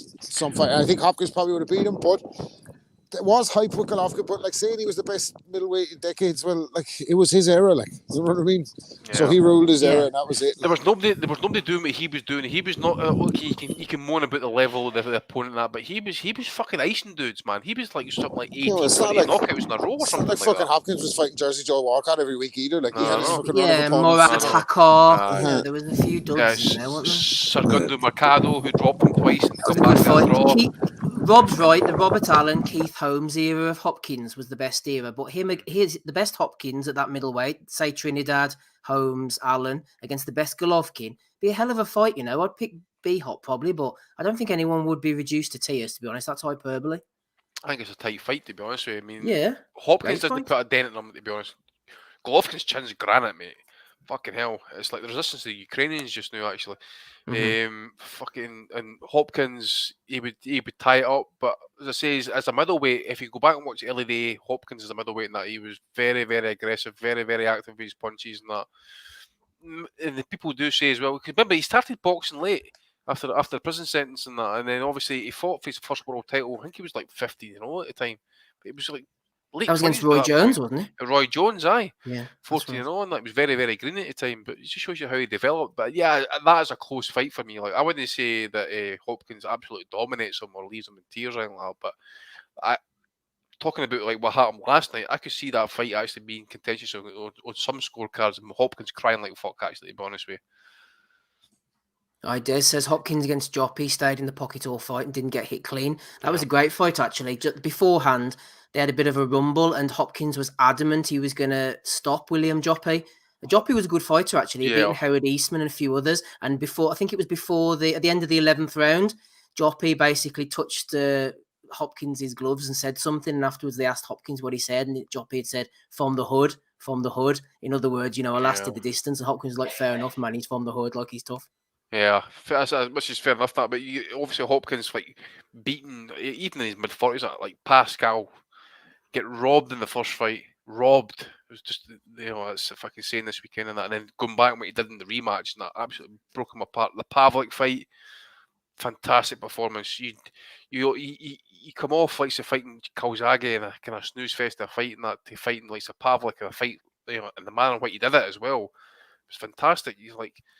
It was getting to a point really with Hopkins. And I backed him to beat Kovalev because I backed against Hopkins for so long in his career that I says he knows something that I don't. So I backed him to beat Kovalev, and what happened? He was dropped in the fucking first round. I'm like, oh man, he's gonna get fucking. I tell you what, man, I was calling for him to get stopped in that 12th round. I thought he was taking a bit of shellacking from Kovalev. That was getting dangerous. He'd have never lost. There was a reason he was out of the ring for fucking 3 years after that, 2 years. Yeah. Joe Smith, he took punishment that night. That was a step too far. Certainly was. Talking a step too far, as Andy's mentioned about the Ukrainians' resistance, Usyk ideally would have wanted to have defended his heavyweight titles in the Ukraine, but for obvious reasons to some, he's not able to do so. But Michelle Joy Phelps is a little bit confused about why this Ukrainian fight isn't going on here. I mean, what's the problem? Yes, I would like to have a fight in Kiev at the Olympian Stadium. Why could that not be an option? You guys don't like fights? You don't like... Well, I'll tell you what, if they fucking love fights, mate, I'll tell you that much. I'll tell you what, where the fuck has Phelps been living? Like, why is it not an option? Eucasis, mate. Eucasis. I don't get it. Where the fuck should he live in the dark? Self-isolating. Self-isolating with the internet access, like, on the TV. Jesus Christ, like, there's barely any credibility anyway, but that was all just gone on that day. She said something to Josh Taylor too, something it was quality. It was something. She was like, "So Josh, I can tell you're quite down," or something. He was like, "What?" Just being Scottish, he looks miserable anyways. What the fuck? Oh fuck's sake, something like that. I don't know. That's not verbatim, but yeah. Why can't you guys? You guys don't like fighting? I tell you what, right? That fucking cyber war messes up my fire stick. Then I'm really gonna have to pick a side. At the moment, you know what I mean. Do your thing and hope nobody gets killed. Don't fucking start fucking around with the fire stick. Me and Andy was talking about that off the air, actually. Never mind Shadow. No, just because we're paranoid doesn't mean people aren't trying to kill us, Steve. You know what I mean? But see, the Russians haven't got access to Twitter, so they can't see this banner, you see. What we got here? Tony Bell. Oh, yes. Yes, Tony. What the fuck is a Boxing WBC title? Tone was getting taunted by a Liverpool fan. He said, "I've won a WBC title. What have you won?" Didn't add Rob vacant belt. I've won a vacant belt, lad. Well, you know. Yeah, there's that. You can't kind of take the Makubo away from him as much as fucking does everybody else. Belt spades. He is gone quiet these days. So I have said that. Like, it's cause of direct fucking correlation with his presenter's job on his own, and nobody sees it. Like, but he is gone quiet. Oh my god! I've just seen. Look, did anybody catch the zone feed by this guy dressed up as Super Mario? Get who it was? It was fucking. I was like, it's fucking Martinez Bredes. He's turned up saw it, yeah, it was Bredes, Coley handing over What's wrong with him? a McDonald's bag. Because Coley worked at McDonald's. What kind of banter is that, man? He's. What the fuck? What's going on with him? Was he actually dressed as it? Okay, he was dressed as Super Mario. Here it's here. Look at the chat now. There it's He's what happens when you're like a super hard bastard and all your friends just laugh at all your jokes. He thinks he's got nobody saying that. That's not even funny, man. So like, yeah, Super Mario, man, you should fucking do that. That sounds great. Don't kill me. I thought it was some Italian or something when I first heard him speak. I didn't care it was Bredes at the time. Do you think he might owe a few quid him? He seems desperate to get a fight done. He was trying to fight a YouTuber, was he not? Exactly. That's what I'm saying. He's taking these campaigns to the next level. He sounds like he's desperately in need of some quick cash. Oh my god, man. They'll do anything, probably reinvent his arse to try and get a fucking payday, man. Game changed, here we are. Payday. Podrick tweeted out, "A desperate clown," and Bredes. There we go, look at that, man. That is fucking brilliant. This shite banter though, isn't it? What the fuck is that, man? Sunday night on the zone, yeah, Bellew. Leave me alone. You just leave me alone. Robbie was getting his hair cut live on Instagram yesterday. He can get left alone if he's fucking hosting a Coley on a Sunday night. The whole app's going to get left alone soon, I think. Oh my god. Anyway, final few. Toby's nominated Chisora. Chisora calls out Wilder. "I want to taste that power. Let's have a war in Vegas or Wembley." He's going to taste fresh oxygen if he fucking does that. Taste them teeth falling out. Graham Taylor, not the former England manager, has nominated Company Nelson. "Can we get a Bellew of the Week nomination for some of the people that think this is an actual account, please?" Company Nelson tweeted out, "Another fabulous night of boxing on Sky. Absolute masterclass from Josh Taylor once again. I had it 120, 108 for the Tartan Tornado. Terence Crawford won't want any of that Taylor smoke after that destruction of Catterall." That's a good account, actually, that is. The little picture of Nelson makes it all worthwhile. Jack Catterall tweeting out a load of shit. Rodney B disagrees. "Nah, Taylor won. Go look, he still has all of the belts and he took another O away from another undefeated fighter. You fought well. It was your best perform ever." and Josh is worst, and he still won. What does that say? You couldn't stop him. Never leave it to the judges. Oh, fuck off, man. Pish. I mean, Kavanagh. One of the worst takes I've fucking seen, by the way, recently. That's Rodney B. It's not Bitcoin Rodney, is it? Oh, it could be Bitcoin Rodney. Fucking hell, man. It sounds like fucking Harshcorn Rodney, by the way. Fucking prick. Oh, Bitcoin. Yeah, next few. Here's the Gad. Get him. Oh, no. The Gad at the premiere for the fucking Yeezus documentary. what's he doing there? Like? Jesus, what is he doing, man? The fucking the new movie about the trench coat mafia was shit. Under my overcoat, dangling free. Fucking hell, man. Yeah, that was what I'm talking about, man. No, it wasn't that. Adam Abramovich, Andy. Sorry, don't hate those scorecards. Taylor was ass, but Catterall also let the fight slip away. You were on the pod, weren't you, Andy, back in the day when Abramovich used to grace these airwaves? Yeah, and I blame Matty for that, actually. I do, because it was fucking... He needs to fucking do a Roman Abramovich there and go into exile after that one. Well, I along with 4 other oligarchs, but I was going to say, fucking Matty, right? I'll never forgive Matty, and I wish he was here for this, but see the night fucking Froch beat Groves? Adam was on the podcast the following day, right? Matty never seen fucking Froch against Groves.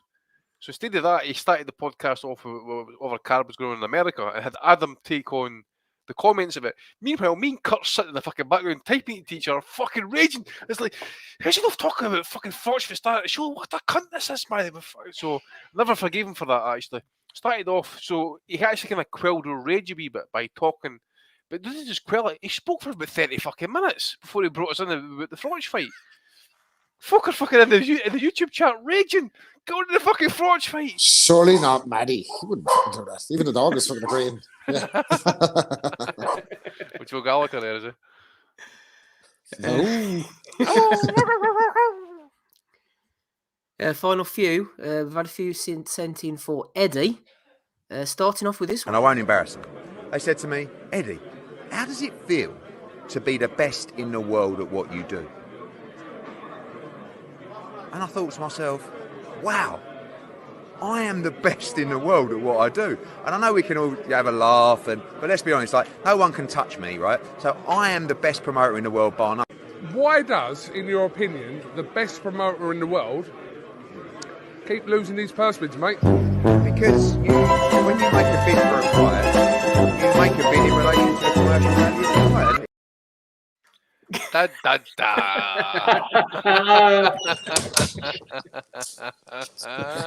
I don't know, mate. That's fair play. Evening, Ed. Evening, Ed. What an ego, mate. Ed, get a life, Coogan. Get a life asking about purse bids. I'm the best promoter in the world. Just leave it with that. I love that. I would like to stick around for the explanation there because, Coogan, when you bid for a fight and you don't bid enough money, you lose the purse bid. I tell you what, I kind of thought he was raging when he was kind of like explaining that situation. He looked like he was quite angry, you know. He's coming across a touch bitter, but I tell you what, who you don't get a lot of that with. Shalom. Never get any of that with him. Because lovely guy, that guy. Adam Smith seems to love that guy. Adam Smith seems to, he's a young Eddie Hearn, but even Eddie there, he's young in the picture. He's no Ben Shalom, is he? Like, do you know what I mean? Oh, without doubt, man. Ben Shalom hasn't got that chubby cheeks anymore. He's not got the fucking Botox Lego sex dog type looking that with the fucking comb over and that, you know. Great guy, Ben Shalom. Even Ed. You pal. Right. Go win a purse bid, by the way. Oh, by the way, fucking Big Frank again with winning the purse. What was the purse bid he won there? 1.8 million or something for Zach Parker versus Andrade. Zach Parker against Andrade, aye, there you go. Fucking Where's Big Frank, big from? dog moves, by the way. That's what I'm talking about. Either Ed. Saying that though, that tells you alone, right? Fucking Andrade priced himself out of the fucking Cotto fight, wanted fucking 50-50. And his man Eddie Hearn's trying to get him a fight with Canelo, who was just like, fuck this, you want payday? Yeah, you can't even get fucking payday off Eddie Hearn, man. You ain't gonna get fucking the best part of 1 million quid, you fucking... The neck of that fucker, just imagine, who the fuck does he think he is to command 50-50 against Miguel Cotto, one of the fucking biggest pay-per-view stars in the history of the sport? What a fucking boo-boo, man. Come on. I want payday. Right, a final video clip from me. It was sent in by Callum a couple of weeks ago. I'd forgotten all about it, but it was well worth digging out. Kell Brook talking about the time he first went into the gym and what drew him into his love of boxing. Interesting stuff from Kell here. I'm a really hyperactive kid. Really hyperactive, loads of energy. So my dad actually brought me down here to like burn some energy off. And as soon as I come in, I loved it. You know, seeing these grown men like with no top on, sweating, punching back, sparring each other. And I thought, yeah, I'm excited to do some of this. How old were you then, do you reckon? I was 9. I was 9-year-old when I first walked in here. Kell Brook, admittedly, he gets turned on by hot, sweaty men hitting punch bags. So, Amir Khan was right. What gym was that he was in? That they were all hot and sweaty. walking along the English beaches and that with their arse hanging out, you know. Do you reckon Dave Colwell was on the scene? Hot and sweaty people or not? No, Dave was looking for the AC unit, mate. The thermostat. Oh dear. Fuck me, Brook's an absolute disaster, and for all the shit that goes on about him, he admittedly walks into a gym when he's saying, "Oh yeah, I saw all those people, you know, and they were hot, sweaty men hitting bags, you know." Fuck me, like what are you doing? What was it like though? Really depressing, by the way. Start fucking bringing that out. You could be getting hired for that shortly, mate. I was going to say, I tell you what, mate, Rob, we've got a business to go into here. You're KT impression, and I can do Kell Brook. Let's see, no context, Kell Brook. I could do Mohammed Wasim, no problem. You can add yours to this. We were all nervous. We were all praying today. But what was it like moments before this Olympic final for you? Were you really nervous? I just want to thank Natasha for the great fight. It's a great opportunity, and Freddie, just want to bless to have a great. You bastards! Like, who will let that go? Tell you what, by the way, one of the positives about the boxer show, Natasha Jonas. Oh, come mate. on. Yeah, unreal, fucking unreal. Hey, who gives a fuck? Keep Jonas on the fucking screens there. I'll tell you what, Rob, does she overtake the murderer Vivian Obernoff now? Yeah, I was just going to say, I'm not even interested in the appeal now anymore after that. I'll just watch fucking Jonas. She's out free. She wouldn't kill anyone. Didn't they already have a battle girl. for your heart, Rob? And Obernoff got the better of it. Woolhouse was dressed for Patrick's Day last night, was he? Good looking well. Anyway, moving on. The Woolhouse, like a bit of Woolhouse ones, yeah. Oh, yeah, definitely. Beggars can't be choosers. Right, let's move on to nothing. In fact, that's all the ones I've got. Any from you, Andy? Episode 463. I've got a few, mate. Firstly, I don't know if anybody picked up on it, but I tweeted out about Jordan Gill getting DDT'd during his fucking fight tonight. It looked like he was sparkled as well when he fucking got up. What a knockout! That's probably at least domestic knockout of the year so far, at least anyway. One for Josh Taylor. When he got asked if Jack Catterall was his toughest fight of his career, he says, definitely not. I says, no, I said, I don't think it was. I says, that was not the toughest fight of my career, honestly. I said, I don't see how he won by 3 or 4 rounds. I thought I won. Okay, mate. Dougie Fisher. I know half of boxing Twitter is going to say I'm fucked in the head, but I thought Taylor did enough from rounds 7 to 12 to edge the bout despite the knockdown. Catterall scored, and the ridiculous refs point deductions I had at 114, 112 for Taylor. So one for Dougie Fisher. Steffi Bull, actually, this is quite funny, having a wee dig at Ben Guardiola, quoting, they're lazy, that's the reality of it. I outwork them, and that's the reality of it. They may have 30 or 40 years on me, but the amount of time I spend studying the sport, my fighters, the opponents, it is unrivaled work. Ben Guardiola. Unrivaled work. Fucking unrivaled work. I've got one for the JBC, Japanese Boxing Commission, actually. You know how they banned the Kameda family going back to that situation? Remember, one of the brothers got involved in a fucking fight? Oh, Koki Kameda. Koki Kameda, I think it was. No, it was Daki. Daki Was it Kameda, Daki? actually. Was. Okay, And they're rough houses, aren't they, the Kamedas? Aye, so I think the father, who was in the corner, got his license rescinded, and they couldn't fight in Japan anymore. So that was back in 2014. They took it to court, and they won the case, and they've been given damages of something like 45 million yuan, which is like $400,000 or something. Wow. The JBC need to fork out. Talking about gate revenue as well, Tifimo Lopez, George Cambosis sold 4,142 tickets. Comps 523. Gate revenue $500,000. So Game changed. Game changed, baby. Game changed. And final one for me, Steve. One for Eddie Hearn for his tweet out of the Canelo Bivol DAZN pay-per-view. Canelo's coming to pay-per-view with the wee Mexican flag there. But Bivol from Russia, no Russian flag. No, I know the situation is a bit kind of tense at the minute and that, but evening, Ed. Disappointing. Good stuff, Andy. Thank you very much. Aussie, anything from you, sir?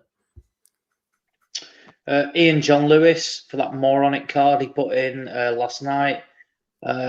Victor Lachlan for another moronic card that he put in last night. Aside from that, no, my other two were nominated already.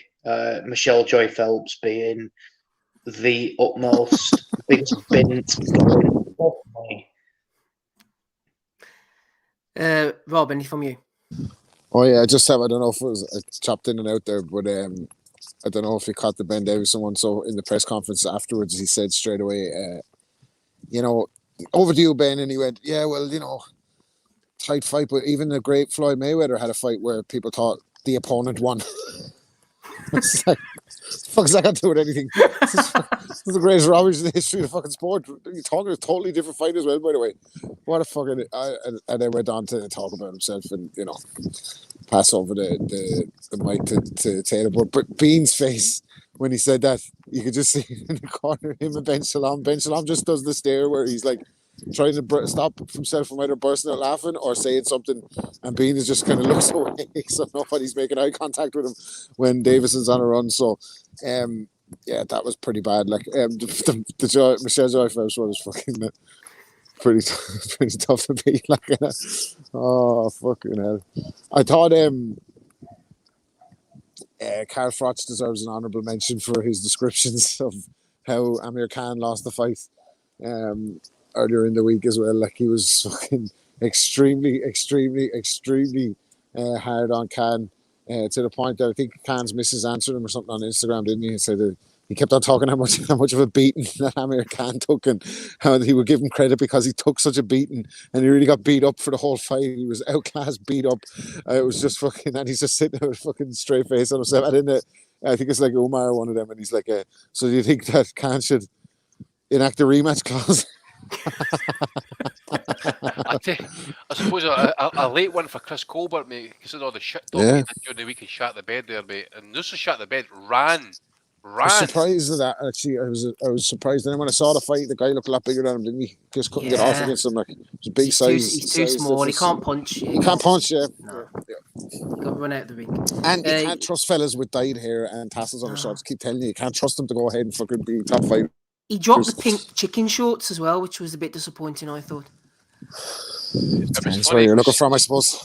It was funny because see when he got dropped, see his trunks were that long that it almost folded them up and almost tucked him in the head. Actually, you noticed that? in a little sleeping bag. It's like he was going out in that roll of carpet from that fucking fight that was on over before with the boys. The Egypt fight. yeah. Oh dear. Yeah, a couple from me. I just remembered. Shout out to the fat Scottish heavyweights, and also I think it was Josh Windass. The boys, yeah, the Scottish heavyweight title. That's escaped. Who fucking knew about that? Boxer really fucking bring it out. You know what I mean? As much credit as Ben Shalom gets because he is great. The roster's a bit thin, isn't it? and the guys contesting the fucking Scottish heavyweight title are definitely not. Okay, they're not very thin. Fucking hell! What was that, man? They needed do you know what? They needed that clip, the viral clip of the Scottish woman and one of the kids after shitting in the toilet. She comes in, she's like, who did I fucking? She should have got the cards and the two of them and be like, disgusting. Well, fucking what he is. Who scored that fight? Fucking 7 rounds to Josh Taylor. Old school meme, man. Disgusting. Fucking disgusting. Yeah, I haven't seen that for years, class. Good broad Scottish. Dirty cunts. Right, so it's a tough week, Andy. There's been quite a few strong ones. Eddie throwing himself in there. There's been posters, there's been requests, there's been call-outs, there's been Chisora, Nelson, Gad, Brady's dressing up there. I'm going to go for Michelle Joy Phelps for me, man. I think the Ukraine one gets it. Without doubt, is she getting it, man? I mean, I would imagine, like, say, what's her name, Kate Airy's job safe now. You know, because I'll tell you one thing, fucking dim shit is like fucking no Mrs. Current Affairs anyway. Put it that way. Fucking hell. So Kate Airy, she is her job safe. Alice Askew, fucking Lily Abeg, for example. Now all the women who are brave women, war correspondents that have been at all the war zones. Terry Waite, fuck I come here. Teresa Mannion. Teresa Mannion. Nelson Mandela. So you know what I'm saying. So just listen. Geopolitics are no for her. She'll start reporting for Russia Today next, I think, to the bottom. Did you see the look at Usyk gave her by fans. Did you see the look that Usyk gave her, by the way, when she actually asked the question? Man. Yeah, he's looking like, are you fucking drunk? Are you really fucking asking that He question? gets as well, like, he's looking at it. What? Where did you get out of the fucking hell? Michelle, for you and you. MGP without fail, mate. Aussie, who you going for? The one and only Michelle Joy Phelps. Stupid cow. Fuck me. So why don't the Glasgow Rangers and the Glasgow Celtic all just not sit together in the stadiums?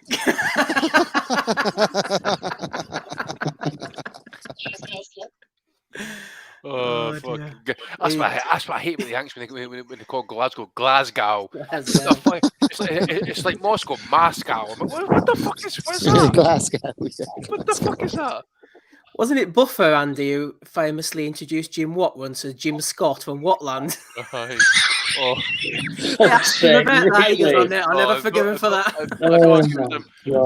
Jim Scott from Watland. Watt says I'll never forgive him for that. I think it was Ian Dark brought it up on the commentary a few years ago. I can remember the night that Burns fought Mitchell, by the way, right? And he started rhyming off this fucking historical fucking outlier about what happened between the Scottish and English back in the fucking 1300s, like back in 13, whatever it was, William Wallace rose up against Edward Longshanks. I'm like, oh, here we fucking go, man. And then Mel Gibson popped up and said, "You'll never take our freedom."